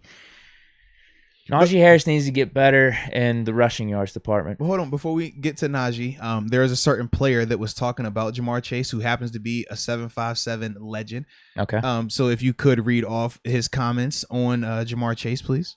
Oh, D'Angelo Hall. Oh, yes, D'Angelo Hall, a 7.57 legend. Yes, absolutely. In fact, I remember as a kid, bro, I was riding the car with my dad. I wanted the Steelers to draft him. Bro, I was riding the car with my dad, man. And him, D'Angelo Hall was playing in the state championship for his high school team. He was listening to it on the radio, bro. And it was like, yo, D-Hall's doing these. I'm like, yo, this dude's a god. It's nice. Low-key had me wanting to go to Tech, bro. That changed quick, though. But got to give my man some respect and some love, man. All right, we good now. We good. So what my man say about why he didn't pick Najee Harris?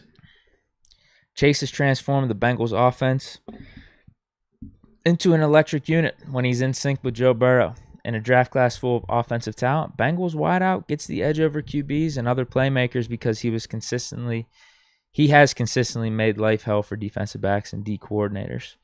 Shout out to my dog D-Hall, man. I like it. Yeah, I'm fine with having Jamar Chase 1 right now. Well, me too, man. He has been on a tear. We talked about it in terms of just everything you want right now. He's giving it to you. Physicality, the catching, run after, combat, speed, athletic ability. Doesn't matter what corner he's going against. He's going to get his. It's definitely been impressive, man. And it really has been a sight to see in terms of watching him and how he's impacted Joe Burrow's development also. I know that was something that I talked about. A lot of people critiqued or criticized, them going Jamar Chase versus going Penei Sewell when it was draft time. But, man, seeing how Jamar's been playing, this is like, jeez. Now, I think it was last game. Wasn't his best game, But either way, it's bounce back season, so, yeah.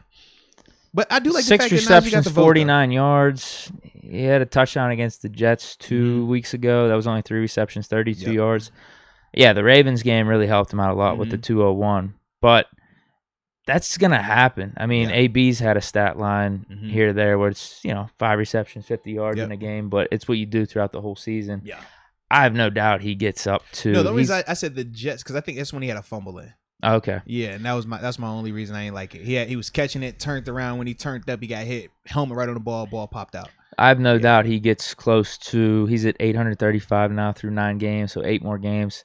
I mean, he's going to get close to probably 1,400 at least. Yeah. I mean, that's probably the floor, 13, 1,400. He's definitely on pace, man. The pace right now is 15, 1,600, 14 touchdowns. If he does that, yeah, you're rookie of the year. Yeah. I'll give that to you. Najee. I just like the fact he got a vote, though, man. I like the fact he got the vote. Yeah, definitely. It shows that they are recognizing what he's doing. They are having their eyes open and not hating on his productivity. And I think it's also impressive that he's been doing it behind our offensive line, which we know hasn't been the best either. They've been having their fair share of growing pains, but Najee has still been one of the brightest spots on our offense, man, and super consistent and healthy. Mac Jones is kind of getting the Kyler Murray treatment here, I think, with this. But his numbers don't really look as good as Kyler Murray. Maybe he picks it up a little. I mean, he's got the completion percentage, but like he doesn't have the rushing yards Kyler Murray does too. So he's got 68 completion percentage, 2,100 yards, 10 touchdowns, 7 picks. They throw him in there because he's a quarterback, and he might lead the Patriots to the playoffs. I think that's really it. And he's been playing to the playoffs. And he's been playing good enough. I think he would just need a little bit better of stats, though, like a little bit better TD to interception ratio.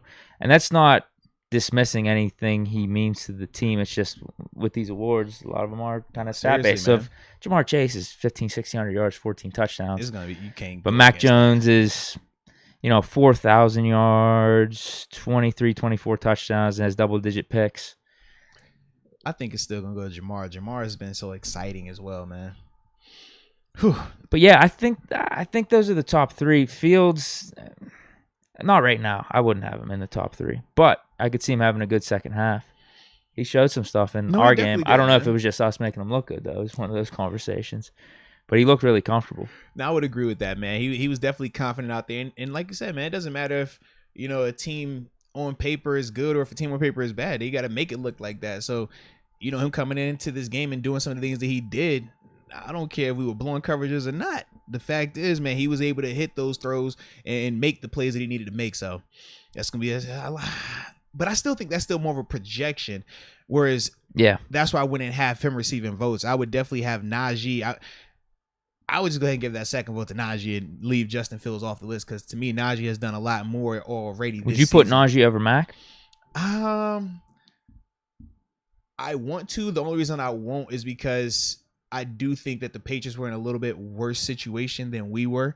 And for Mac to come in as a rookie quarterback, I do think it's tougher to do. Whereas for Najee, he has a veteran in Ben. He had Claypool, Juju, Deontay, multiple options, multiple things to help him out. Whereas for Mac, we saw what that Patriots team looked like a year ago. It was not good at all. Whereas we never got to that part in terms of the Steelers. Right. Yeah, it's going to be exciting, though, man. I'm with you. Yeah, I think your top 3 is Chase. And I don't care if you put Jones or Harris, 2, 3, mix or match. I don't really care. But I think those are definitely the top 3. Yeah. Chase has it. Definitely has the lead. Significant lead right now. But we'll see what happens in the second half. Yeah. He could peter off a little bit. And then Najee, if he could get the rushing yards up, get the efficiency on the ground up. And we're going to talk about him once we transition out of this as well, man. Defensive Rookie of the Year. This one is a blowaway, too. Micah Parsons at 1. 26 votes. Patrick Surtain at 3. Or at 2 with 3 votes. Hey. And that's it. They perfect. I like it. Yeah. Micah, not only can he do it as an inside linebacker, he can do it as a DN off the edge. I mean, dude rushes the passer. He does it all. I mean, he looks as good as advertised. It's the reason why the Cowboys drafted him when they did, and he has been living up to that, man. It's definitely been very impressive watching him. And Patrick Surtain, I mean, that dude's legit. Now, I think he's hurt right now, if I remember correctly. Let me check. Yeah, I think he's hurt. That's the only thing with him right now, but I like his game a ton. But I think it's good. It's almost like the last one where Micah Parsons is head and shoulders away from anyone else. If you want to throw Surtain in, hey, watch out, maybe second half of the season. Yeah. He's been playing good thus far. I just don't – his numbers really aren't there yet, though. Like, he's playing good. Picks. Right. But you watch him, and it's like, yo, he's good. Yeah, so I think they got this one right. I was checking to see if Surtain was injured, huh? Yeah, because I know when game did he go out? I think he had among 6 starters held out of Broncos Wednesday practice. That's what it was, okay. 2 days ago to miss multiple games with a knee sprain. Yeah. So that even hurts his case a little more. Absolutely. And we said before the season, with the defensive player of the year or defensive rookie of the year. We had Micah Parsons, and then we were just like drawing straws for second and third. It was like, okay, I think we had Surtain in there. Yeah, and because I don't think any of us thought I had Zaven the dude from Collins. Washington in there, the middle linebacker Jamin Davis, as like my third. Kentucky. No, he got drafted by Washington. Though. Oh yeah, football team. I thought you were talking about the out of Washington. I was like, you talking about the pass rusher that's on in Tampa? No, I get what you're saying. Yeah, it threw me off. All right, we good. Yeah, it was just like 2 and 3. He's actually playing well though. Oh, he has been at times. Yeah. But it's still not to the level that Michael Parsons is, and I still think they're playing him out of position in Washington as well, man. Jamin Davis. Yeah, just in terms of they're playing him as the Mike up there versus like backside Will. Got to let him just have a little bit more free range. Now, do you want me to hit Coach of the Year? Do you care about that? Or do you want to go to the chat? Or we got comeback player of the year. Comeback player of the year, yeah. Dak Prescott. Yeah, But whoa, who else is on the list? Burrow. And even Andrew Whitworth got a vote as well. Burrow's been tailing off a little bit. I think it's Dak. You could say Dak been tailing off a little bit too. When he came back from an injury, it wasn't his best performance. What? I said it wasn't Dak's best performance when he came back from his recent injury. Not the big injury, but like the recent one. You talking about this Broncos game? He had a down game. That game was kind of fluky though too. The Broncos, I think their time of possession, it's crazy. 45 crazy, to like bro. 15 or something like that. Yeah. So yeah, if Dak bounces back, obviously, but Burrow's had multiple games here where he's not the same. Or is Dak the foregone conclusion like Alex Smith? Yeah, we did talk about this. Because he said not only is it the leg, but then you have I think it was his brother that had, commit suicide. Right. And it was somebody else I want to say that had something happen to them as well. So it was kind of like he kind of got that whole umbrella of doom and gloom, but he's still persevering through it. I just think that storyline wise, yeah, you have that. But I do think even on play or on the field, his play has matched. Yeah. Yeah, so that's what I'm thinking. I think Dak Prescott's good with number 1 for me for sure. He's got 26 votes. Joe Burrow has 2. Yeah, I think it's Dak right now, unless he really goes into a tailspin. I like it. Just trying to see, man. You said we got Coach of the Year, and what? It's just Coach of the Year, right? They got Cliff at 1, 14 votes. Kingsbury. Yeah. Good old Cliffy. I could see it. Vrabel with 4 votes at 2. Well, if they could stay at like the 1 seed without Henry, I think Vrabel's tough to beat. But they will have to sustain it. But I don't think they will. I think they will. I think they're falling off. With the Cardinals where before Cliff got there versus how he's transformed in essentially 2 seasons, it's going to be tough to beat him right now, man. Do they have to win the division? I think they do. Or at least get... Because they're could you get away with just like 13 wins? That's what I was saying. Like if they don't win the division, they got to get 12, 13 wins though. They have Sean Payton at 3. Matt LaFleur 4. Sean Payton has a chance because of the drama, right? In terms of no Drew Brees. Did it with James for a little while. Can you continue doing it now with Simeon? If he does that. The Tomlin case a couple years ago. Absolutely. Yeah. Right. And kind of the same for Vrabel as well. Yeah. I do think though Belichick. They have him at 5th. If the Patriots win the AFC East, say the Patriots look like they get hot and start rolling, they will for certain get that man. Yeah, he would definitely get that award, man. Yeah, they got him in the top 5. So we got 2 other topics that just came up. Do you want which one? What happened? Well, so we have OBJ news and we have Najee Harris news. Which one do you want first? Whoa. Which one do you before you check your computer? Which one do you want first? Did we pick up OBJ? Please tell which information do you want first, man? Can I look it up? No, you can't. I want you to. You're gonna tell me. I'm gonna tell you. I want to break the news to you before you even look in the chat. Before you change your browser. So which news do you want first, man? I want the OBJ news. All right. Well, according to Adam Schefter's verified social media account 2 minutes ago, OBJ expected to be an LA Ram. Oh my God, dude. Yep, 2 minutes ago. Adam Schefter just tweeted out on his official account, man. OBJ expected to be an LA Ram. Oh well. We had a run. Yeah. Probably not though. I doubt we tried. How do you feel about OBJ in LA though with the Rams? You like that situation for him? They got Robert Woods. We talked about Cooper Kupp. I mean, we just were talking about Cooper Kupp. he must respect Stafford. He must respect Sean McVay. Yeah. Because there were other situations where I think he would get more playing time, more talk. I don't know. He's probably going to get a significant amount of playing time. To me, they're going to try to feature him. I think they're going to use him like how they did Deshaun Jackson a little bit. He only got like 30% snaps, though. But you got to think, though, 30% snaps is still... The only thing is OBJ is coming from... OBJ was getting a ton of snaps. He wasn't getting a ton of targets, though. Right. Because I say to myself, okay, what if instead of it being 30, you bump it up to 40, 45%, but the targets... You're making sure he's getting 5 to 7, 5 to 10 targets. Kind of like what they said, even with Robert Woods at one point this season, McVay said, look, man, we're not targeting Woods enough. And then next 3-4 games, 12 targets, 14 targets. If that's the case, I do think OBJ be a little more open to it. I mean, he's going to have to be because he signed with them. That's what I mean. He just must respect McVay, Stafford enough to go into this and say, hey, if they do give me only 40 or 50%, it don't matter. I'm trying to win a championship. And when we're talking offensive coordinators or offensive minds, I mean, you're going to be hard-pressed to find a better one. You could talk about Andy Reid, obviously down in Tampa to an extent with Arians, Brady, and Leftwich. Yeah. But trying to think who else would have made sense. Sean Payton, but the quarterback situation, like we talked about, is different. No, I do think Green Bay would have made sense. I think the Chiefs would have made sense. I think us would have made sense. Saints, just because he would have been their wide receiver number one. Any other team, Patriots actually would have made sense too. Yeah, I do think this hits two things though. Not only is he gonna have a better offensive mind, and I do think he will have plays designed specifically for him to keep him featured. And Stafford is definitely good enough to go with his reads and get to OBJ. So if OBJ wants to do some of the ad-libbing that he's accustomed to, Stafford's a quarterback that will be able to see him and get him to that. He's not a one-read guy, time and offense, but also it keeps him on a contender because that is something that he also said that he wanted to be in. Even though us in Pittsburgh, we're like, yo, man, we're definitely in that conversation now just based on the AFC and how it's going. The Rams have been a little bit more defined in terms of a legit, you even said to yourself, man, what you talking about your NFC teams. Like, they're kind of like clearly a part of that top tier. There's a top 4 tier in the NFC. And I'd put the Rams in it.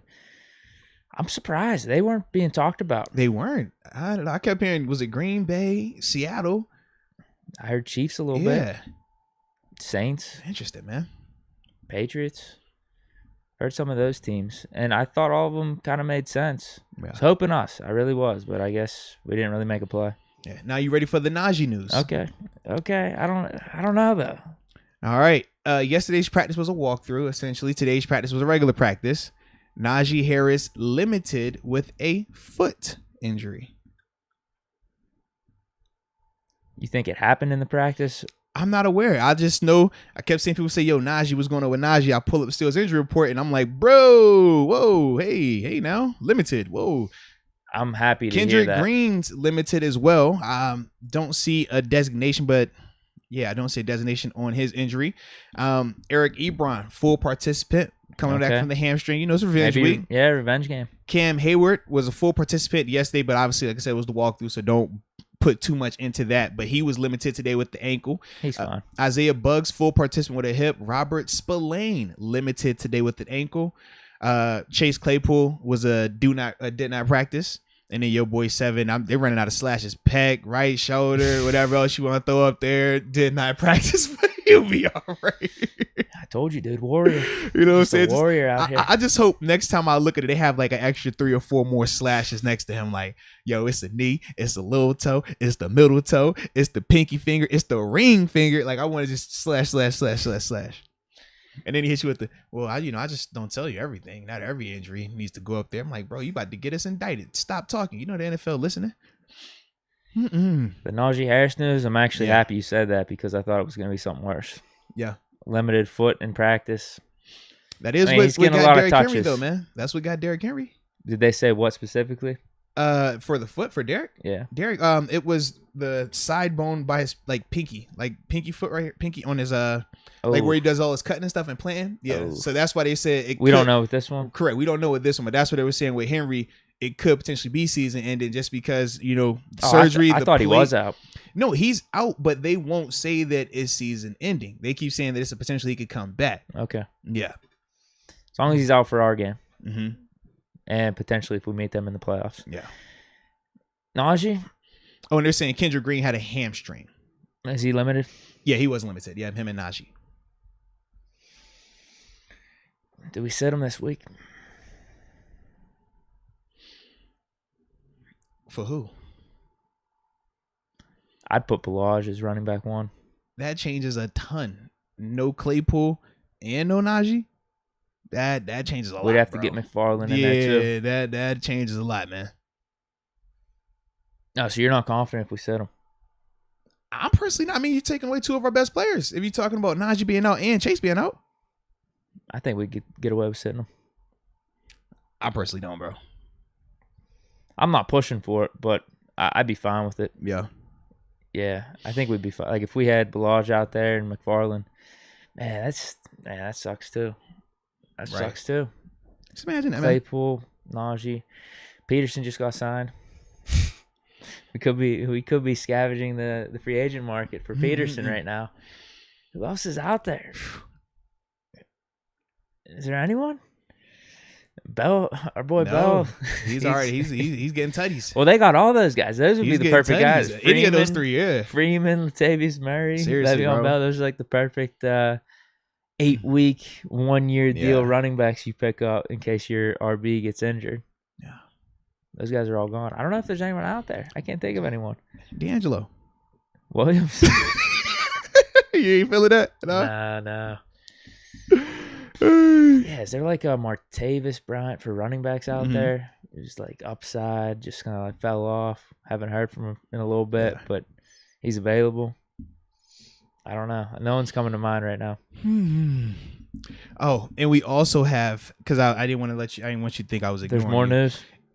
We look like we got a source debate as well. So Adam Schefter, you know how we view Shefty. He says he's going to the Rams. Whoa. Josina says she just talked to Odell and he said he's on the fence. He hasn't officially decided just yet. Ian Rappaport says he said Steelers. He said that Odell has spotlighted the Green Bay Packers and the LA Rams. So which one do you want to believe? I ain't gonna lie, I always go with Shefty, bro. I would too, but has he been cold? I don't know if he's been cold, but Rappaport's been kind of hot recently, right? I trust Shefty. If Shefty dropping, I trust Shefty. All right, Rams. I trust Shefty. Okay. Until otherwise, I trust Shefty. Either way, none of that news is good for me. Or just us, the Steelers. It's a bummer. All right, he's going to go to the Packers or the Rams then. Yeah, because at least we know it's one of them two then. All right. I would probably, out of those two, I'd rather be the Rams because I feel like Rams are already good. Like, they don't need them. So things can get kind of out of whack there potentially. Whereas Packers, I think he could be a huge piece for them. Yes. I wouldn't want to see that if we both meet in the Super Bowl. Yeah. You probably would like to live in L.A. more than Green Bay, though. I could see that. Just, you know what? We can't make that because I haven't been to L.A. just yet. We're about a week away. So in a week, when we return from L.A., then we can give the proper, hey, would you rather live in Wisconsin, right, Green Bay or Milwaukee, or would you rather live in L.A.? We'll be able to have, that proper research being done there. So, yeah, we'll know that way. Yeah. All right. Some people were bringing up Todd Gurley, though, going back to the Najee Harris running back situation. Okay. They brought up Todd Gurley. That's one from the chat. He's been way more injured than Martavis, though. But a big name. Kind of productive last year. Nothing crazy. Down in Atlanta? Yeah. Kind of productive. He's not the same type of guy, but yeah. Let's pick him up. Limited, though. You do bring up a good point with the Derrick Henry thing. Like, a foot injury like that might... That'll get you, yeah. So I don't really want to play with that. I mean, if we pick up Gurley right now, or any of these running backs, he's not playing this week anyway. Well, why not? You trying to throw Cam Newton out there on I'm good Sunday? with it. I'd be down. Well, then pick up any of the running backs, throw them out there then, Trust me, I'd be down. I just don't think we would do that. Yeah. The Steelers organization. We put him on practice squad. We definitely. And then it would be 3 weeks. Najee will be back next week. And we'd forget about Gurley. That's how it would play out with us. That's definitely how it would be, man. Yep. But, Najee, it's better news than I thought it was going to be. Talking about Frank Gore. Frank Gore got a fight coming up, all right? He about to box. He boxing Darren Williams. He about to... I'd rather roll with Balaj. I'd rather roll with Balaj over Frank Gore. Frank Gore, Mr. Consistent, man. Let's be real. It's probably going to be snow. over Balash. It is. I would rather have Balash, but we've been running Snell a little bit more. Snell's been a productive player this season. Or we just go way out of bounds and just roll McFarland for 20 carries out there. Really throw people off. Boy, McFarland 20, huh? Just give me the combo of McFarland and Snell, solely because they both were on the show. And that's that. Okay. I'll just roll them like that. It's thunder and lightning. I think we get the dub without Najee this week, though. I do feel that way. I personally don't. I think if you're talking no Najee, no Claypool, those are two of the best things that we've been doing this season. In terms of Claypool, when we get him the ball, what he's able to do. Obviously, Najee is the offense. He does a lot of the offense. Take that piece away. I ain't feeling it. I am not feeling it. Not both of them. Not feeling it. If it was one, yes. Not both, though. I mean, you know what I'm thinking. What you thinking? 7 just gets it done. Yeah, but you're losing one of his main weapons, though. Who, Najee? No, well, both. Yeah, both. Najee and Claypool. So you're taking away two main weapons. We'll be fine. Mm-hmm. I think we'd be fine. Honestly, I do think Balash could be a good spot start for Najee. I don't think we're going with Balash, so that kind of. I mean, Snell's had some games. Mm-hmm. I think the matchup's in our favor too, for sure. Like this would be the game. Mm-hmm. Now, is the foot just going to magically be better? We don't know anything about it though. Yeah, it just popped up. Like I said, this is different. And if he does play, how does it affect him? Is he limited another day? Yeah, we don't want a James Conner situation. We'll see, man. We'll definitely see. But that's very interesting, man. All right, let's go to the chats as well, man. Sitting at that 4:00. All right. Oh yeah, what do you want to do? Do you want to skip the division thing, or we'll do the division on either Monday or next Wednesday. We got time for that. Okay. Yeah. So that's what we'll do. We got what? Our picks. Yeah, we got picks and stack the paper. Okay, we can do that. Yeah. All right. So in terms of supers, though, I have. Let's see. Where's the last one or highest one you're at? For super chats. Yeah. Because we'll go through those before we switch to that last City? little bit. No, Caleb Cool. Oh, you're at Caleb Cole? Okay, yeah. So I got two ahead of you there. All right, so we got Damon Brown first off. Man, shout out to Damon. He says, what's happening, guys? Well, what's good, baby? You know, we just vibing out, talking on the mic, chilling, the usual. But he says, what's happening, guys? Just wanted to send a shout out to all the veterans out there that have served this country. Peace, brothers. No, absolutely, man. Can't talk about them enough, man. We definitely appreciate everyone's service, man. Yes, indeed. Then we got NSMC99. 7-month member using his free 7-month member upper room chat. Says, not gonna lie, I think Deke is the front runner for MVP after his pro day performance. Absolutely. And he didn't have his Crocs in sport mode either, ladies and gentlemen. I learned something new. He didn't have sport mode on. On those ones, I actually have the attachment completely off. Yeah. I'm just so happy that you told me about sport mode. And I can't wait for my Crocs to come in, bro. Yeezy Crocs. Let's go. Man. Let's go. You got them. Did you get them yesterday? Oh, come on, man. You're not going to wait. Which ones? It's a surprise. If I tell you now, it blows the suspense. Right. Yeah. I'm big on surprises. I don't know why. Yeah. I just like surprise. Like, hey, which one to drink? Surprise me. Which one to eat? Surprise me. Where you want to go? Surprise me. I was like, be surprised, bro. Okay. Yeah. Probably because I study too much and I know everything. So that's why I like to be surprised, bro. Yeah. All right. So now you're on Caleb Cole. Now we're good. Well, he just said what we were talking about. Harris popped up on the injury report today. Foot. So you brought the bad news. Thanks a lot, Caleb. But now we appreciate you, man. Steel City 412. After some time has passed, how do you guys feel about Will Smith and Jada Pinkett sharing a marriage? Will didn't deserve all that trouble. Jada do be flaming my dog, Will. I don't know enough about this. So aren't they both kind of in an open marriage, or is it just they're Jada? married together. Yeah. They're together. Their relationship has been described as open at times. Okay. And she's described some of her endeavors as entanglements. August Alsina was a singer, and she admitted on her show that she had an entanglement with August. That was a direct quote, and obviously people ran with that. But we also know that Jada has a strong, deep love for Tupac Shakur. They were friends. Some people think more than friends. She really hasn't specified, but every year she does or says some things about Tupac that, unlike the day they died. Yeah, and most if you were in a relationship with the individual like that, you'd be like, hey, I get the feeling, but you gotta chill. You feel me? It's one of them situations. So, and Will just smiles and he just goes along with it. You know, he don't really go and say anything outlandish. Like, it is Will Smith we talking about here. But yeah. Jada always got something. I think it was like a month ago, she hit him with the on her show again. And she's like, you know, he was on it. No, most of the time he's not. He was taking strays. Yeah, he just gets shot. Yeah, okay. He's out here doing his thing, shooting movies. There's that meme with him, like, little teary eyed and stuff. But literally, she was like, you know, after being married to Will for so long, it's hard to keep it interesting in the bedroom and things like that. And we're like, bruh, did you just go there with my dog Will? Like, really? That's what we're on now. So yeah, and Will never says anything back. Will never. He just is the open side of it more her thing, dude. She's just the one that comes out with the relationship she has had. Yeah, the August Alsina one. Yeah, she's very open with, you know, I think it's the Red Table Talk or something like that. Red Talk, yeah, but yeah, she be going at my man, dude. She be going, but so they're still technically together. Yes, but it's a messy situation. Yeah, they've come a long way since, you know, J. Cole said he wants that Jada and that Will love. It's just, you know, ever since that line, it's been like, ooh, you keep that over there. I don't want that love. I'm going to keep what we got in our house. Yeah, we ain't opening I don't even open the windows down here, bro. Don't play with me, man.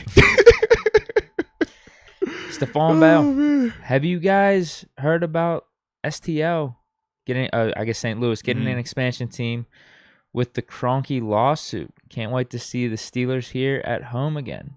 Pay some bills, Moats. Okay, so he's from St. Louis. Yeah.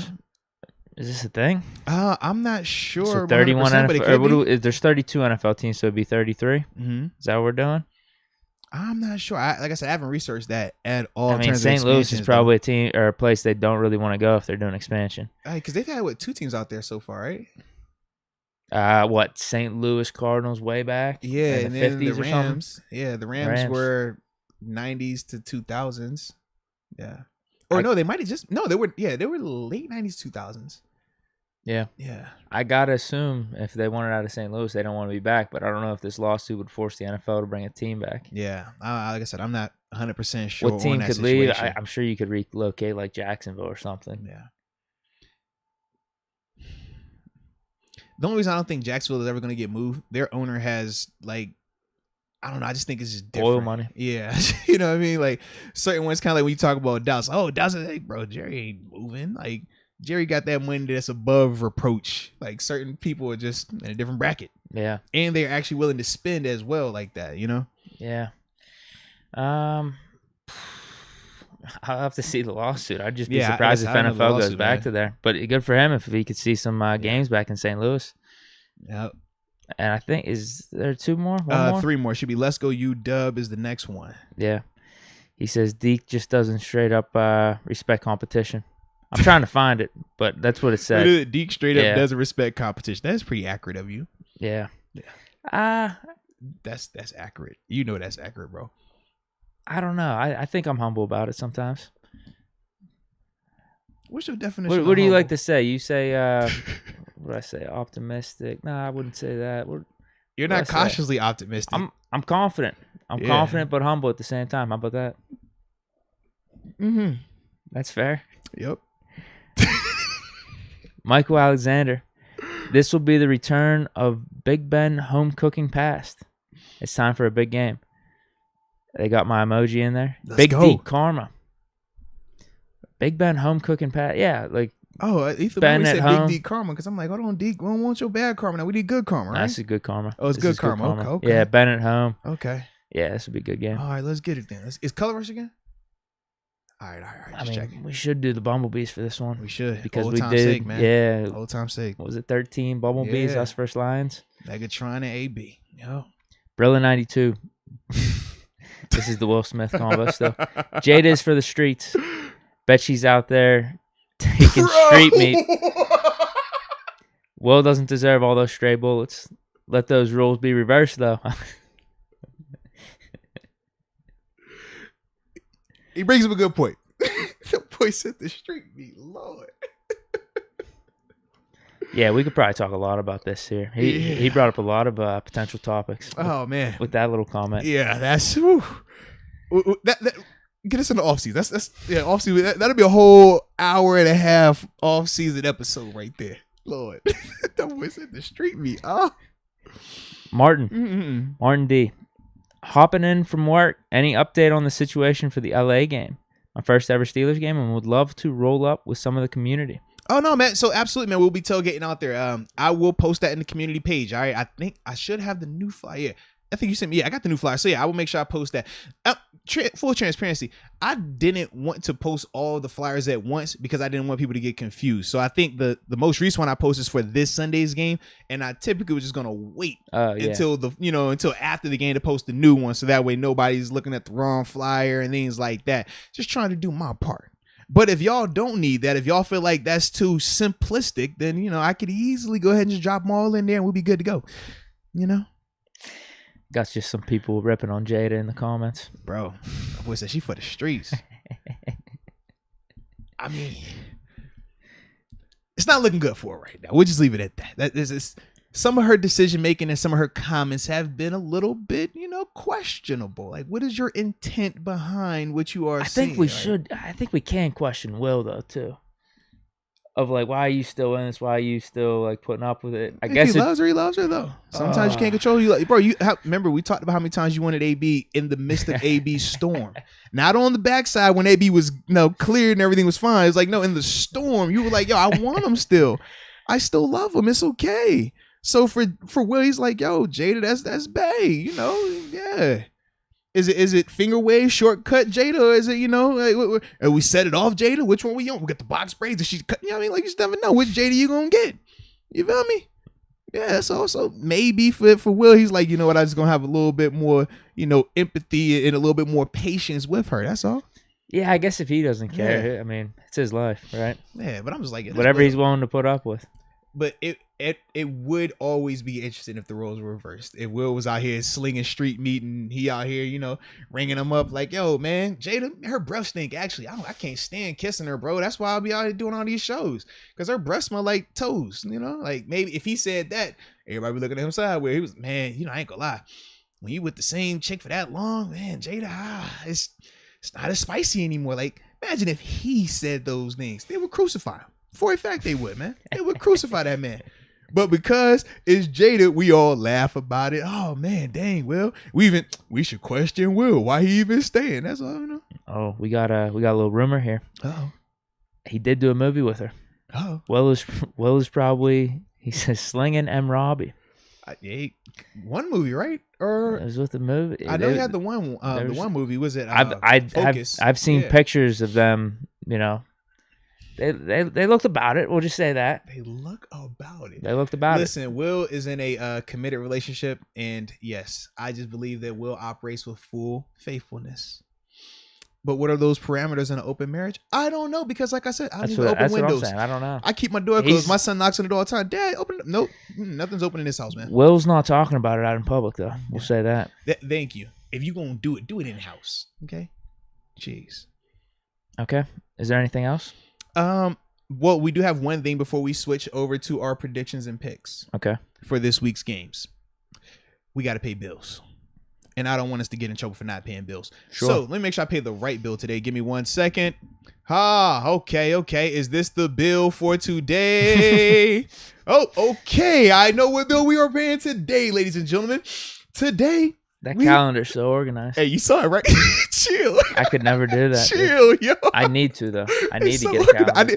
I just need to make sure I was pulling up the right one. I would hate to be like, oh, we were supposed to talk about this group, but we talked about that one today. So I just like to double check, give myself a little bit of a safety net. Safety net. That's great, though. I ran into I had a wedding I had to go to and had a drum. We had a band gig the same day as a wedding gig, or not a wedding gig, but a wedding. Yeah. And that's just simply because I was disorganized. It happens, man. I found out a couple months prior. I'm like, oh, jeez. I made it work. It actually worked out probably the best it could for that day. So with that being said, ladies and gentlemen, I'm going to talk to you about our friends at Manscaped, the leaders in below the waistline grooming. Now, as we told you, they got new heat, ladies and gentlemen. 2-in-1 shampoo and conditioner. I'm talking the finest of the finest. But That's not all they have. They also have the new body wash, big fella, because we know when you're in the shower, when you got your lawnmower 4.0, when you're getting your groom on, well, once you get your groom on and you cut the grass low to keep the tree showing a little bit more, well, you need to go ahead and rinse off and get fresh. The body wash is there for you, baby. That's what it is for. And Deke, what's that last thing that looks make you smell nice? What they just dropped? Cologne. They got that new cologne, baby. Used it the other day. It's pretty dope. Chick magnet, man. You spray it and it's literally, I saw Deke was kicking like, yo, back up. I can't make this up, ladies and gentlemen. I can't make this up. That's what it does to you, baby. That's what it does. So in the nature of the show, because we are good people and we always tell you that if we're going to talk about something, we don't want to just ask. No, we are people that like to give to the congregation. So we have a promo code for you. And what is that promo code? Well, it's simple. It's Moats. Use that. You'll get 20% off of your purchase along with free shipping worldwide. So you don't want to miss out on that opportunity. As I've told you on numerous occasions, both of your twins, the ones that dangle, will thank you. So shout out to Manscaped. Richard Arbiza. It's true. I watched Deke push off Jada real quick. She was like, I want the street meat. Is that taco meat or street meat? I don't know. Is it soft shell or hard shell? That's what she was trying to find out for the taco meat. I was like, easy. Yeah. It's just the Manscaped cologne, and also I can't be doing this to Will. Yeah, because you're a good guy. Yeah, I like Fresh Prince growing up. You're a good guy. Yeah, man. I can't be doing that. Oh, and some of his movies are great too. I Am Legend, man. I, Robot. Like, man, classics, bro. You got some heat, man. Yeah, we got some heat, man. Yeah. So now we're good to transition to the last segment of the show. Kind of like last segment and a half, because technically it's like 2 segments. Yeah. It's 2 in 1. But we got to talk about what is going on. So today, we'll first start off with what's going on around the league, baby. Talk to it, man. Talk to me. What we looking like, man? What our predictions, huh? Well, we got our picks. Yeah, we got to get our prediction picks going on. Well, tonight we have, hold on, I gotta speak into the mic, because I'm going to be just talking like it's almost like an echo or something. Hear me from the other side of the room. I'm trying to pull up this the DraftKings lines and stuff right now. Yeah, man, pull it up, man. Come on, bro. Ready? So tonight we have Ravens, Dolphins. Okay. The line. I don't have the line yet. How you don't have the line yet, bro? We gotta get the line right, man. Oh, it was at 7.5. I saw that. I don't know if it was particularly on DraftKings or not, but now it's at 8. So Dolphins +8 at home against the Ravens. +8. Who you like? Just straight up. Yeah. I really hope the Dolphins win. I really do. Ravens are due. They're due for a loss like this. It's going to be the Ravens, though.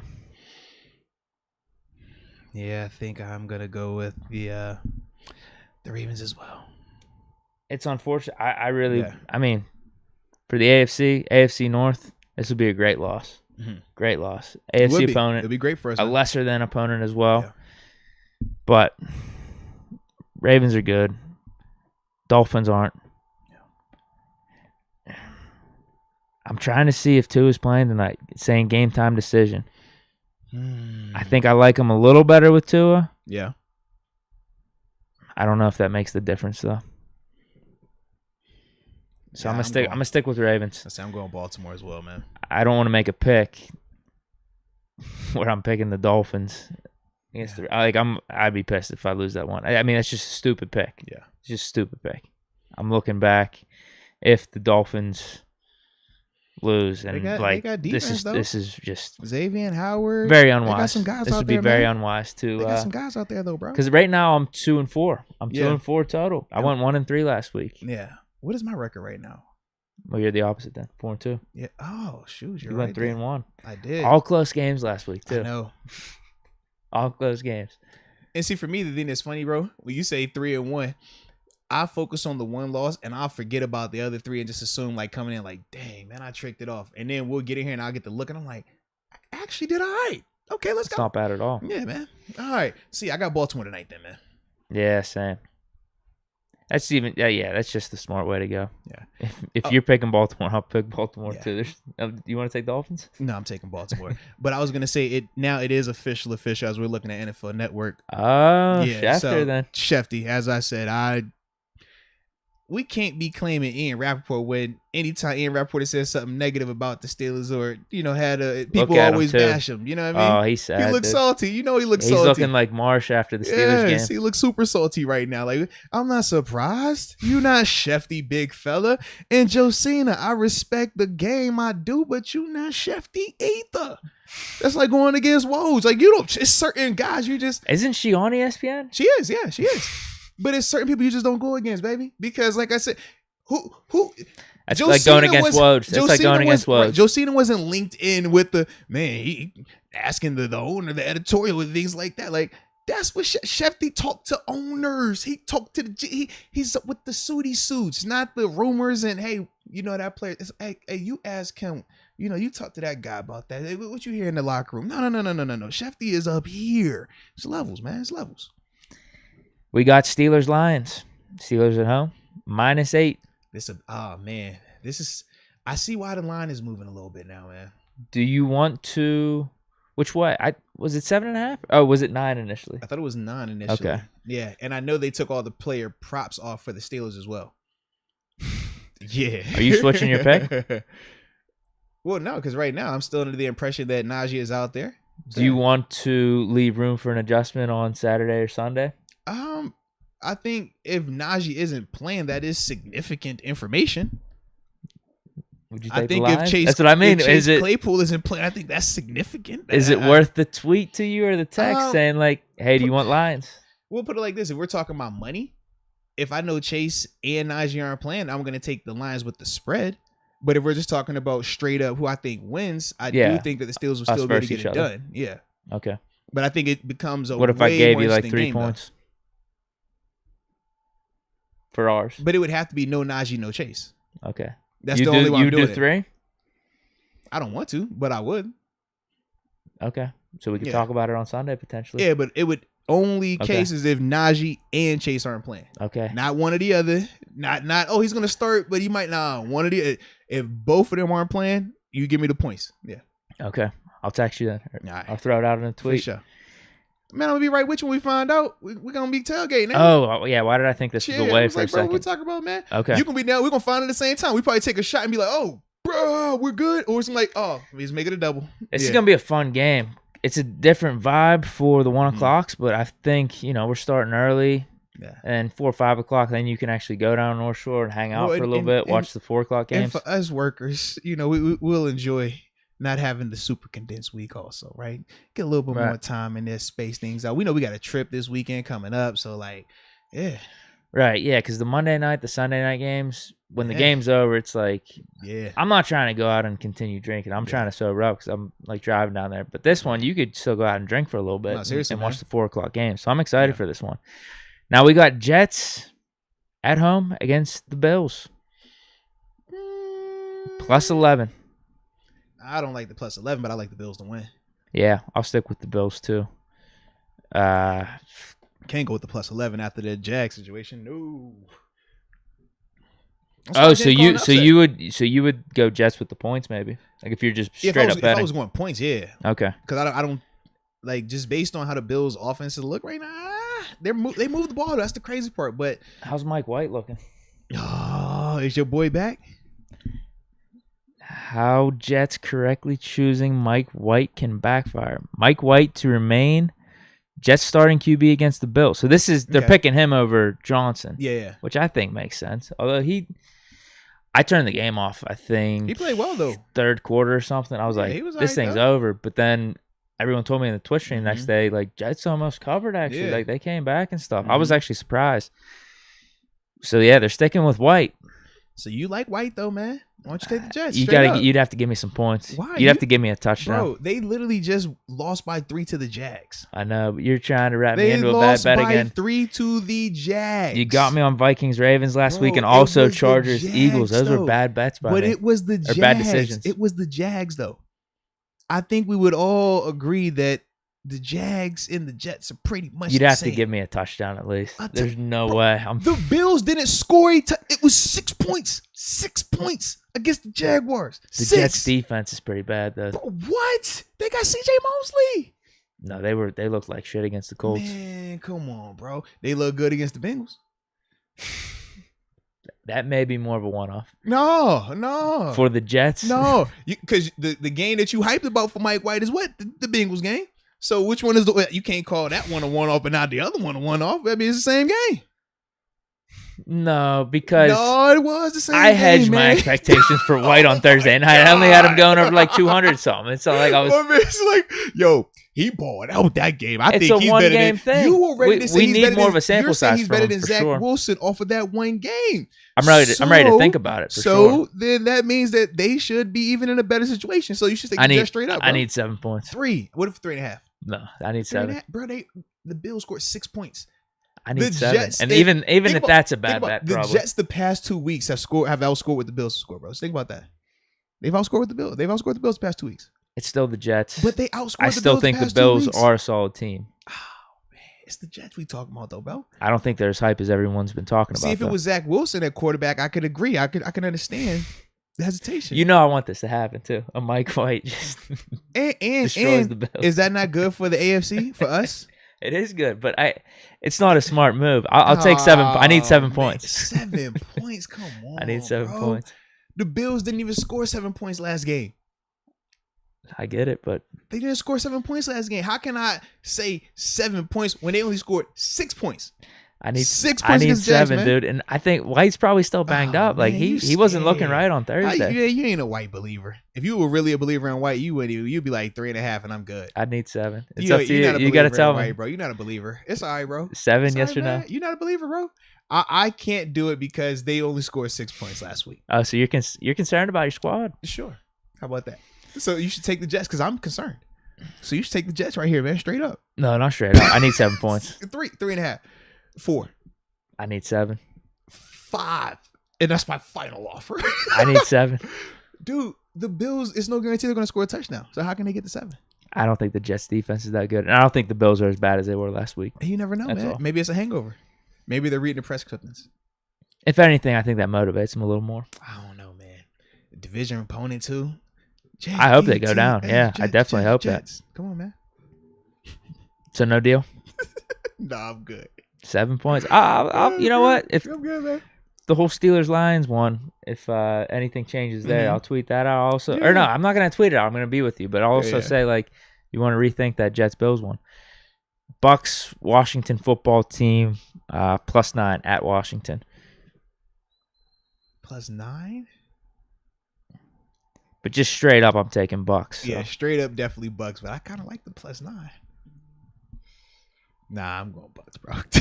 We'll both go Bucks. Game. Yeah. Uh-oh. I'm getting reckless over here. Cowboys, Falcons at Dallas -8.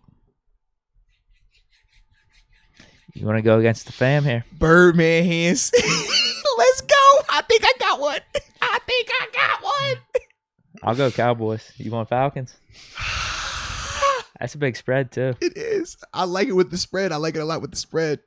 But I'm not giving you any points for this. Whoa. Why not? No way. Just straight up. There's no way. Whoa. What was the official spread for the Bills game? 11. It was 11. All right. And this spread is what? 8. And I can't get the spread. Oh, man. Well, we could negotiate, but I actually don't want to negotiate for this one. No. 7.5? No. It's America's team, though. I mean, I'd do 2, maybe. 2. Yeah, I don't want to negotiate this one. I'm just gonna go Cowboys. You can pick Cowboys with me, and we don't gotta worry about this. We'll just go Cowboys together. Yes. You sure you don't want to go Falcons? You're thinking about it. I like it at home too. I like it with the spread. At home for the Cowboys. I'm not gonna lie, I like it with the spread.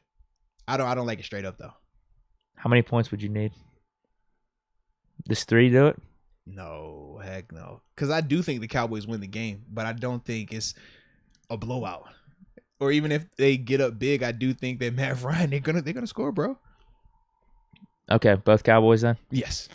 Oh, this next one's interesting. This one could affect the AFC wildcard race. Uh-oh.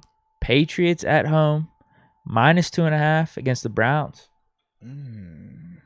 Now, people are a lot higher on the Browns based off of Baker's performance. No Odell. No Odell's worth some additional. Like people are liking that a lot. That's what they've been saying, man. I'm going Patriots here at home. Baker ain't gonna do anything against them. Not against Belichick and the defense. You said he wasn't gonna do nothing last week too. What that boy been? Hey, he had that I don't know bomb to Donald Peoples-Jones too. I did think the Bengals were gonna win it. I thought it could have been a close game though. Yeah, he thought it too. Mm-hmm. It wasn't though, huh? I still don't think he's good. No matter how good of a game he has last week or in general, last week, man. And especially when you're going up against Belichick, the Patriots at home. Patriots are on a roll right now, too. Patriots been getting the ball moved on them, though. Yeah. I'm going Patriots, though. I just want to give you a hard time, man. You sure? Yeah, I'm definitely going Patriots, man. I think we agree on everything right now. No, not all of them. I got I think it is, because the only one is Steelers Lions. Right, based on the injuries, yeah. Right. It's because you were scared to take the Jets. Chicken? I told you 7 points. No, that offer's still good. That's still a bad deal for me. I'll give you, we'll do 7, but then for the Falcons, I need 6. No. I can't get 6. Well, that's an 8-point spread. Make it 6.5 then. I just need a touchdown cushion. No. That's one touchdown. I ain't asked for 7.5. I just want No, because I don't feel that good about that game. Oh, man. That's like a nail biter one I could see. Okay. That's why I was telling you 3. I would like 2.5. Yeah, I don't like that. I think it's a Cowboys field goal at the end, maybe. Yeah. So we're still not doing the Jets one? I don't even know if I want to do it anymore. I just feel like it's a setup. And I don't. Well, let's go back to it. Let's see if we have any more disagreement. Yeah. If we don't have any, let's go to it. And do you think that the NFL is going to have a wacky week like how it was last week, and where you're getting some of these upsets, some of these teams, like you said, the Jags? It's kind of been a wacky season, though. Yeah, it has. So that's why you should go with the Jets. Well, I'm thinking about it. I said 7 points, though. 7? It's got to be 7. At least. We could get back to it if we don't have any big disagreements. What if we do 6.5? But I'll take Falcons at 2.5. Oh, wow. Could that work? That's a compromise. That is a compromise. That's a compromise. And based on these previous weeks, I'm putting myself in harm's way because the Bills are coming off of a 6-point outing against the Jags, which they lost. And the Jets have shown with any of the quarterbacks, they're scoring points. I feel like I'm definitely giving you a deal with the Jets Bills, but you're giving me the deal with the Cowboys Falcons. I think I'm giving you the bigger deal, bro. I don't know about that. Bro, that's a big deal energy right there, bro. That's big deal energy. Mike White, I don't know if he's going to be right. Like, if he was... Oh, yeah, right. He good to go, man. If he was how I was looking first quarter of the Colts, I feel better about that. All right, let's table it. I think we can make that deal, though. Okay. Saints, Titans. Titans at home. -2.5. I want the Saints to win so bad. Take Saints. I'll take Titans. No. I can't do that. I'll stick with the Titans. I'm going Titans, bro. I'm definitely going Titans, bro. I'm going Titans. Simeon gonna have to show me. I was gonna say, is it a defensive performance by the Saints, little pick 6 or something? 10 hasn't been turning the ball over. The Saints definitely have a good defense, but the Titans haven't turned the ball over like that, man. Could this be the game? They're a little loose with it. And shoot, you saw the Titans, they were turning over Matt Stafford. Yeah. Yeah. 2 picks? Yeah, I'll stick with the Titans. Colts, Jaguars. Colts at home. Whoa. You just got to see the Jaguars. I did. I've been saying it. I don't think they were as bad as they were. They're not as bad. They're not. But Carson Wentz has been playing. It's -10. Colts at home. Whoa. All right, give me the Jags with the points then. Not that many. Yeah, it's not the Jags, bro. The Jags didn't even score 10 points last week, bro. I do 5. The Jags only scored 9 points last week. I do 5. They only scored 9 points last week, bro. I'll do 5. Let me get 8. No. 8.5, just for the sake of the situation. I need 5. Why are you nervous? I need 5. You don't even like winning bets. You like losing bets. This is like your thing, man. No. I want to win this. I got to get my record back on track here. 2-4. Oh man. Feels worse than my record in our little predictions here, our picks, is worse than what the games indicate. It's almost like that NFL team. Yeah. Oh, Their record's a little worse than what they actually are. Like you'd probably say the Vikings are like that, 3-5, but they're like in all their games, dude. Because all the games that I lost, they were actually all of our games were close. Yeah, they were like field goal games. So just to make it clear, I'll go ahead and take the Colts just because. Okay, so you can have the better quarterback in Lawrence. I don't know if I can say that just yet. Oh man, he probably will be though. Yeah. You're taking Colts straight up? Unfortunately, I'll take the Colts. I told you, I'll give you 5 with the Jaguars. Unfortunately, I'll take the Colts. But I'll give you 5 with the Jags if that's what you want. Since that deal's so sweet, you can offer it to me. I'll offer it back to you, big play. I'm good on that. Take Colts the Jags plus 5. You don't want the Chargers? Come on. Hey, man, it's a sweet deal. I saw that offense helmet against the Jets. You just tried to give me that same deal. I can't return the favor? You can. I'm going to say no to that one, though, too. Uh-oh. Cardinals, Panthers. Minus 10.5. Cardinals at home. Is Kyler playing? I think he is. If Kyler's playing, then yeah, definitely though. Do you want to do something interesting if Cam plays? If Cam, you'd have to give me points. I would take the Panthers though somehow, somewhat. Maybe it's just 6.5. It'd have to be probably just the straight up spread. What's the spread? Plus 10.5. If Cam plays, I give you 10.5. Okay. Yeah, if he plays, I give you 10.5. If he doesn't play, I'm assuming you're just gonna go Cards. Right. You ain't feeling exactly. PJ. Yeah. I'm just saying because we had the whole Cam discussion going back and forth. I feel like I should put my pick where I was talking. I would like to hear that. Absolutely. Yeah. So yeah, if Cam does play, you can get the 10. Do you want 10 or 10.5? 10.5. 10 plus 10.5. Yeah. Okay. That's what the spread is now. Yeah. It might adjust, but we'll just say I would like to see where it adjusts to. But we can see where it adjusts to Sunday. But right now, if Cam is playing, you'll get the 10.5, and we'll roll like that. Okay. Yeah. That's a terrible bet for me. It is. I don't like if I can give you 10.5 personally. Chargers, Vikings. You might have to give me more though. If I know. I just don't like double-digit spreads in the NFL, man. Well, actually, I would assume it would get. Would it go to like plus 9.5, plus 8.5 if Cam plays? Because I low-key think he's a name. Right now, they're going with PJ Walker. I think bettors would say, "Oh, Panthers have a better chance with Cam." I don't spread might move the other way. I think you would think they have a better chance with Cam right now. I personally That's what I'm saying. But that's what I think a lot of bettors might think. That's why the line might move. We'll find out, though. We will. Vikings plus 3 away at Chargers. Vikings plus 3? Yep. Give me the Chargers. Give me the dogs. No. Chargers are favored. No. Okay. Actually. Oof. I would like to see the Vikings win this one, too. I'm going Chargers. Dalvin obviously has, outside distractions right now. He might not be as focused. Yeah, I can't go 2 weeks in a row with the Vikings. I can't. They almost did it. This your week, man. And they should have. After that Barr pick, they had their chance, but it was Kirk Cousins again. This is your chance, man. He did lead them to tie it up, though, with a nice little touchdown drive. But scared money don't make money. I got to go Chargers, too. Oh, man, you keep copying my answers, bro. I can't go Vikings 2 weeks in a row. Eagles, Broncos, this one's a terrible game. Broncos at home, minus 2.5. Give me the Eagles. You take Teddy 2 gloves? No, I'm going Eagles, too. Okay, well, I'll switch now. I'll go Broncos. Really? I just want to go opposite you. Yeah. For this one, damn it. Yeah.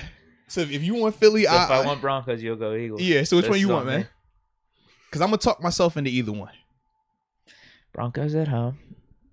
Played the Cowboys good last week. Javonte Williams. Actually, I'll go Broncos. Okay, I'll go Eagles. They coming off what? 44 on Detroit. They're feeling confident. Close game against the Chargers. Yeah, so I'll go Eagles. I'll go Philly. I'll go Broncos. All right. Packers at home against the Seahawks. Now, this is going to probably be depending on if Rodgers plays or not. And Russ. Is Russ back yet? Because I know he was cleared by the doctors, but I don't know if he's going to play. Let me look real quick. And with Rodgers, he needs a negative test and no symptoms to be back this week. Russ loves beating Rodgers and the Packers. Mm-hmm. Rodgers hates Russ. 9 fingers and all. He going to make it work. Not being limited in Seahawks practice 23 hours ago. Okay. Yeah, that's on ESPN. You want to just assume both of them are going to play? Because I think that's where the percentages are heading. Yeah, that works. But if one or the other doesn't play, right? Yeah, we can throw it. Yeah, we can change that. So who you want? Whoever you pick, I'll go against you. Really? Yep, absolutely. Wow. Because I can make a case for both of the teams as well, man. Yeah. I feel like Packers, especially with Russ being back, have a lot more continuity. Yeah. It makes so much more sense than being at home, but there's this factor I could just see. Yes. Seahawks are down 14 before half. Packers start letting up a little bit. Mm-hmm. Rodgers is lackadaisical, and Russ is just throwing bombs to DK. Russ been over there doing all that shadow motion, playing the game by himself in real life. Like, yeah, he on one player mode, so he gonna have friends now. I'll just go with the smart pick, I think, and then go with the Packers. Well, I think that's a smart pick. I'm going with Seattle. Okay. Wow. Anarchy. This one's gonna be interesting too. I think What's this is the last one. Anyways. -3. Packers -3 at home. Because the games. So they think it's tight too. If both of those guys are out there. Is this the last one? No, there's one more. Chiefs at Raiders. Raiders +2.5. I like the Raiders. I'll go Chiefs. Yeah, I like the Raiders in that. That's gonna be a good one though. Wow, we have a lot of disagreements now. Yeah, especially down at the end of this day. We got to. It was like a portion where it was like a whole bunch of yes, but. I like the Raiders, man. Okay, I'll go Chiefs. I like the Raiders. Let's go. Yeah, I'm just going Mahomes. Let's go Vegas. Team. And you're going with they've been playing a better season thus far. They and the brothers through the adversity. We walked that mall. Come on, baby. We're gonna walk that one step. Is this next one interesting too? With how the Rams played on Sunday night, 49ers at home against the Rams. Is Odell? You throwing Odell out there on Sunday? You know me. I would, but. They sat Von Miller last week. Although that was injury. Yeah, that was injury related. Because I think they would have dressed him if he was healthy. I think they might have him on some snaps. Yeah. So I'm going Rams then. Yeah, I'll stick with the Rams. You said Niners. You like the Niners though, bro? I'm not betting on Jimmy G. No. What? No. Why wouldn't you bet on Jimmy G? Did Jimmy G turn the ball over? Well, they were supposed to win last week against the Cardinals. That was different. It's the against Cardinals. Colt McCoy, bro. The Cardinals is the Cardinals right now. They own one. Just let them live. Jimmy G's like cousins to me, dude. Like I do not want to bet on him and consecutively. James Conner balled out last week too. You saw the highlight play, catch 3 touchdowns, cut across, like getting busy. I'm going Rams too. You want me to go over our picks then? All right. We were hot on the quick last recap. few. Yeah, quick recap. Eagles, Broncos. I have Broncos. You have Eagles. Mm-hmm. Packers, Seahawks. I got Packers. You got Seahawks. Yeah. Raiders, Chiefs. You got Raiders. I got Chiefs. Mm-hmm. Vikings, Chargers. Nothing. Okay. Panthers, Cardinals. We might have to talk about. Colts, Jaguars. We both Colts. Titans, Saints. Both Titans. Patriots, Browns. We're both Patriots. Cowboys, Falcons. Now these are the side bets though. We were talking about. It's the Cowboys, Falcons, Jets, Bills. Do you want to make those official? Or have we disagreed enough? We've disagreed enough that it's not going to work.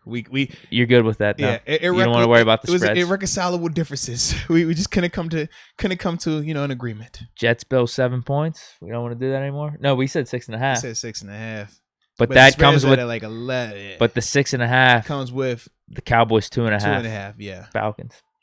Was it 2.5 or was it 3.5? No, you did 2.5. Okay. Because I'm giving you the benefit. Correct. Yep. With the Jets, Bills. Yeah, that's the only way I'm doing it, man. But you said you don't like it though. You want to do it? You said you don't want to. No, that's what I was asking. Were our last couple picks enough to? I think we have 4 games right now. Our last couple picks were enough. So you don't want to do it. What if I say I want to do it? Let's do it then. You want to do it? It's whatever, man. I don't know if I want to do it. I know you don't. That's why you keep talking about it. I don't think you do either. I don't. I don't think either of us want to. But if I say I do, you would do it. For the sake of the culture, I would. Just because I'm always game. But yeah, man, I don't like it at all. Because like what I like in the Falcons matchup, I do not like in that Bills one right now, man. Yes, because we have 3 games right now, potentially 4, depending on Cam. Is that enough? It's enough, yeah. I mean, it is. But if Cam isn't out there, then we watch that one. If Najee is out there, right, then that's we have a that wash. too. So do we not want to worry about the Jets, Bills? Yeah, let's not worry about that. And we Cowboys, still got Falcons, 2 potential pending ones. Okay, seriously. Or because were we talking 2.5 or 3 with the Steelers Lions, something like that? Yeah, that was. If Najee doesn't 2 play. or 3, yeah. Okay, because I do think that makes his game a lot. I think the Steelers still get the win, but I think it just makes it a closer game though. Okay, so that's our picks. That's our picks right now. Sweet. Looking forward to NFL Sunday again. Absolutely, man. And then we got Jay Sawyer. He just reminded us, or he hopped in there and said Odell to the Rams with the sick emoji face. He was like, oh, why not us? And the mind blowing, like, whoo, or why? And then mind blowing. So absolutely, man. That is pretty dope, though, man. I'm just looking out for more. Yeah, some people giving their picks on the recent games. We got a mix of KC and Raiders out there. Everyone's on the Rams. Yeah.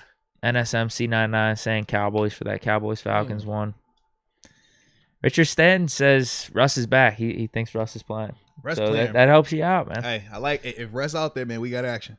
We doing one more segment, or we we'll stack our paper real quick, and after that, we'll be out. Let's do it. Yeah, because 4:45, this shouldn't take long. Works for me. Let's go. All righty, ladies and gentlemen, it is time to talk about stacking some paper. Now, you already heard us talking about the Steelers and the Lions, and that's why I always like to start when we stack the papers. We leave all the Thursday night parlay action to the homie Deke over here, okay? But first bet that I like, man, in terms of this matchup, Jared Goff. Under 238.5 passing yards. Okay, so he can't throw for 239 or more passing yards, which I do not think is happening against our defense, especially with their offensive line being what it is. But the odds for that are minus 115. So a $20 bet will win you $37.39. I want to put the respect on the change. I know that's the thing that we're doing now, Sure. But yeah, holding Jared Goff to under 239 passing yards, I definitely think that's something that this team will be able to do. I think that he's going to have a tough go at this thing, man, just with the pressure and how everything's going to be happening for him, especially at Hines. We know it gets crazy there, man. I think that might be something I throw into some type of parlay. Jared Goff under, you got the Steelers money line throw in there, maybe Big Ben over. Especially if Najee doesn't play. I feel like we might be passing the rock a little bit more. That changes a lot. I like that. I just don't know what to do with it. Am I gonna throw it in a parlay or not? But I'm definitely with you there. I like it. All right. Second one on the docket. Total points. Now, this is for both teams collectively. Now, if you remember our score predictions yesterday, right? We both had the team scoring 30. I had them at 31. You had them at 30 even, I think it was. I think we both had 31. We changed. I had them at 31 to 3. You had them 31 to 6. Yeah, we had different line scores. Right. But either way, 31 plus 6 is 37. 31 plus 3 is 34. Total points for both teams combined, under 42.5 total points. So basically, both teams' scores together can't be over 43 points. You heard both of our predictions. That's with us predicting 30 burgers for the Steelers as well. Minus 105 on those odds, so a $20 bet will win you a smooth $39.04. I throw that 4 cent in there, give a little. Yeah. Okay, guys, for the collection plate, baby. I like. You want to get one in real quick, or you want me to keep going?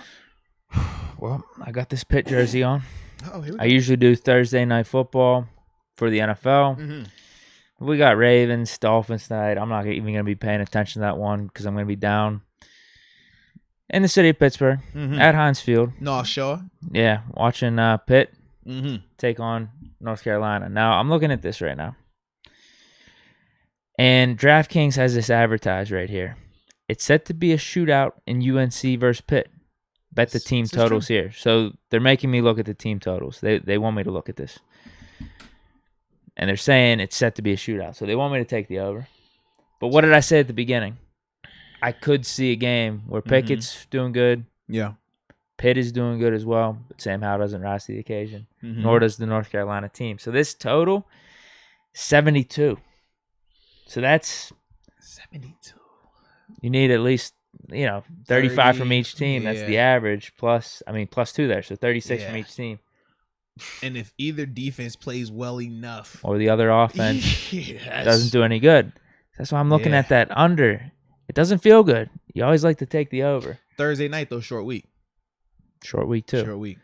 So I'm thinking parlaying the Pitt money line with that under. And what that gets me is plus 168. So let's go. I'm thinking $10. Thinking $10 potentially. That gets me. Hold on, I gotta get close to read this. I see you keep leaning your head. I'm like, bro, the numbers are a little small right now. Hold on. Payout would be $26.65. Shout out to the 65 cents, so yeah, baby. $16.65 in profit. I like it. It's because fun to watch, though, man. The spread is -6.5. it's not bad because it's under a touchdown. Mm-hmm. I also don't like it too because there could be the case of the shootout.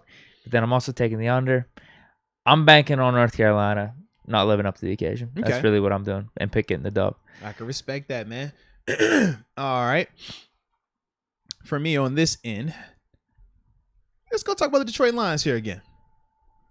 Now, both of our predictions have this team. With your 6 points, was that a touchdown and a missed field goal or just 2 field goals? 2 field goals. One in the first half. And one in like the third quarter, we said, right? Yeah. And then I said just 1 field goal at some point in the game. But either way, we have them scoring 0 touchdowns, right? But if you're not as confident in thinking that they're going to score 0 touchdowns, maybe you think they're going to score 1 touchdown. If you take the Lions to score under 1.5 total touchdowns, meaning they can't score 2 or more touchdowns, you get minus 110 on the odds. So a $20 bet wins you $38.18.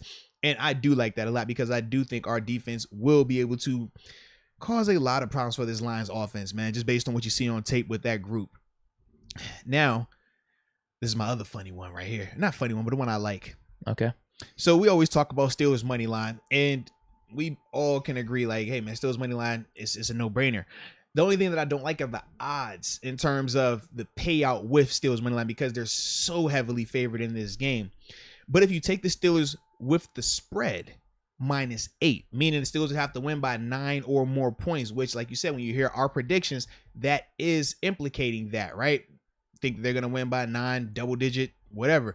That's what you roll with. But Steelers -8, so they got to win by 9 or more points. You get minus 110 on the odds, so $20 bet, once again, will pay you that $38.18. Don't forget the 18 on that now. But like I said, if you took the money line, that payout ain't like that. That payout, it's kind of, it ain't what you want. You got to throw some parlays on that thing. Yeah. You have to doctor that up a little bit. Or you just put a bunch of cash in. It's almost like an investment. That too. If you lose it all, though. Yeah, I don't like them. I'm not with that crew. All right. I did it that one time. You did. $80 on something to win $1. Yeah, I'm just like, I didn't done it once with JMU, and I got a little nervous. I was like, whoa, like they got out of there, but bruh, I was definitely sitting here looking at what I had on the line, and I'm like, bro, y'all are gonna make me feel some type of way about each and every one of y'all if y'all don't get y'all act together. So yeah. You're gonna need a lot of parlays. Yeah, dude. Some really creative bets to get that money back. Yeah. It's no fun. All right, and now the last one I have though is talking about Steelers total touchdowns. If you think that this will be an offensive explosion for the Steelers, right? Especially if you're talking about Najee being out there with company, you think they're going to have over 2.5 touchdowns, meaning 3 touchdowns or more. You get minus 170 on those odds. So a $20 bet will win you $31.76. Now, with the new news, though, about Najee, being limited, that might make you feel a little bit more hesitant that, hey, man, I don't think we're going to score 3 touchdowns. Maybe we scored 2 on some field goals. If you don't think the Steelers will score more than 3 touchdowns, if you take the under 2.5 total touchdowns, you get plus 130 on those odds. So a $20 bet will pay you $46, a little bit more. Now, it'd be interesting to see how that line moves with the Najee information and as the week continues to progress, because imagine if he was limited again tomorrow or didn't practice tomorrow, this line might move even more. So if you're one of those degenerates, like some of us might be every once in a while, you might hop on a little bit early, hedge bet. Or you might say, you know what, bro, I'm going to wait, I'm going to chill. But either way, you got options. But that is how you stack your paper. Definitely. So, yeah, man. It was a good one today, man. It was fun. Oh, definitely. It was fun. We got any action in the supers or anything like that, man? Let me see. I feel like we are caught. I'm seeing some Jada talk. Definitely some Jada talk was going on. Jay Sawyer, it looks like my most recent one. Yeah, that's the last one because I read that one. Yeah, and then Kenneth Beamer, he just hit us with a regular chat. Says, "I know, didn't you already say that one?" I did, man. So I'm trying to think, man. Looks like we're good. Yeah, because Kenneth Beamer, it looks like he's talking about hitting that like button, man. Make sure you want to do that, man. Definitely click. Never can have enough of those for the algorithm. So we're good there. All right. I don't see anything else. So with that being said, all of you Galaxy travelers out there, I hope y'all enjoyed today's show. Hope you enjoy your weekend, whether you're watching one of these future Steeler quarterbacks tonight, Kenny Pickett or Sam Howell, or if you're watching one of them Wyoming versus Boise, Idaho tomorrow night, or if you're watching Pitt WU men's hoops tomorrow.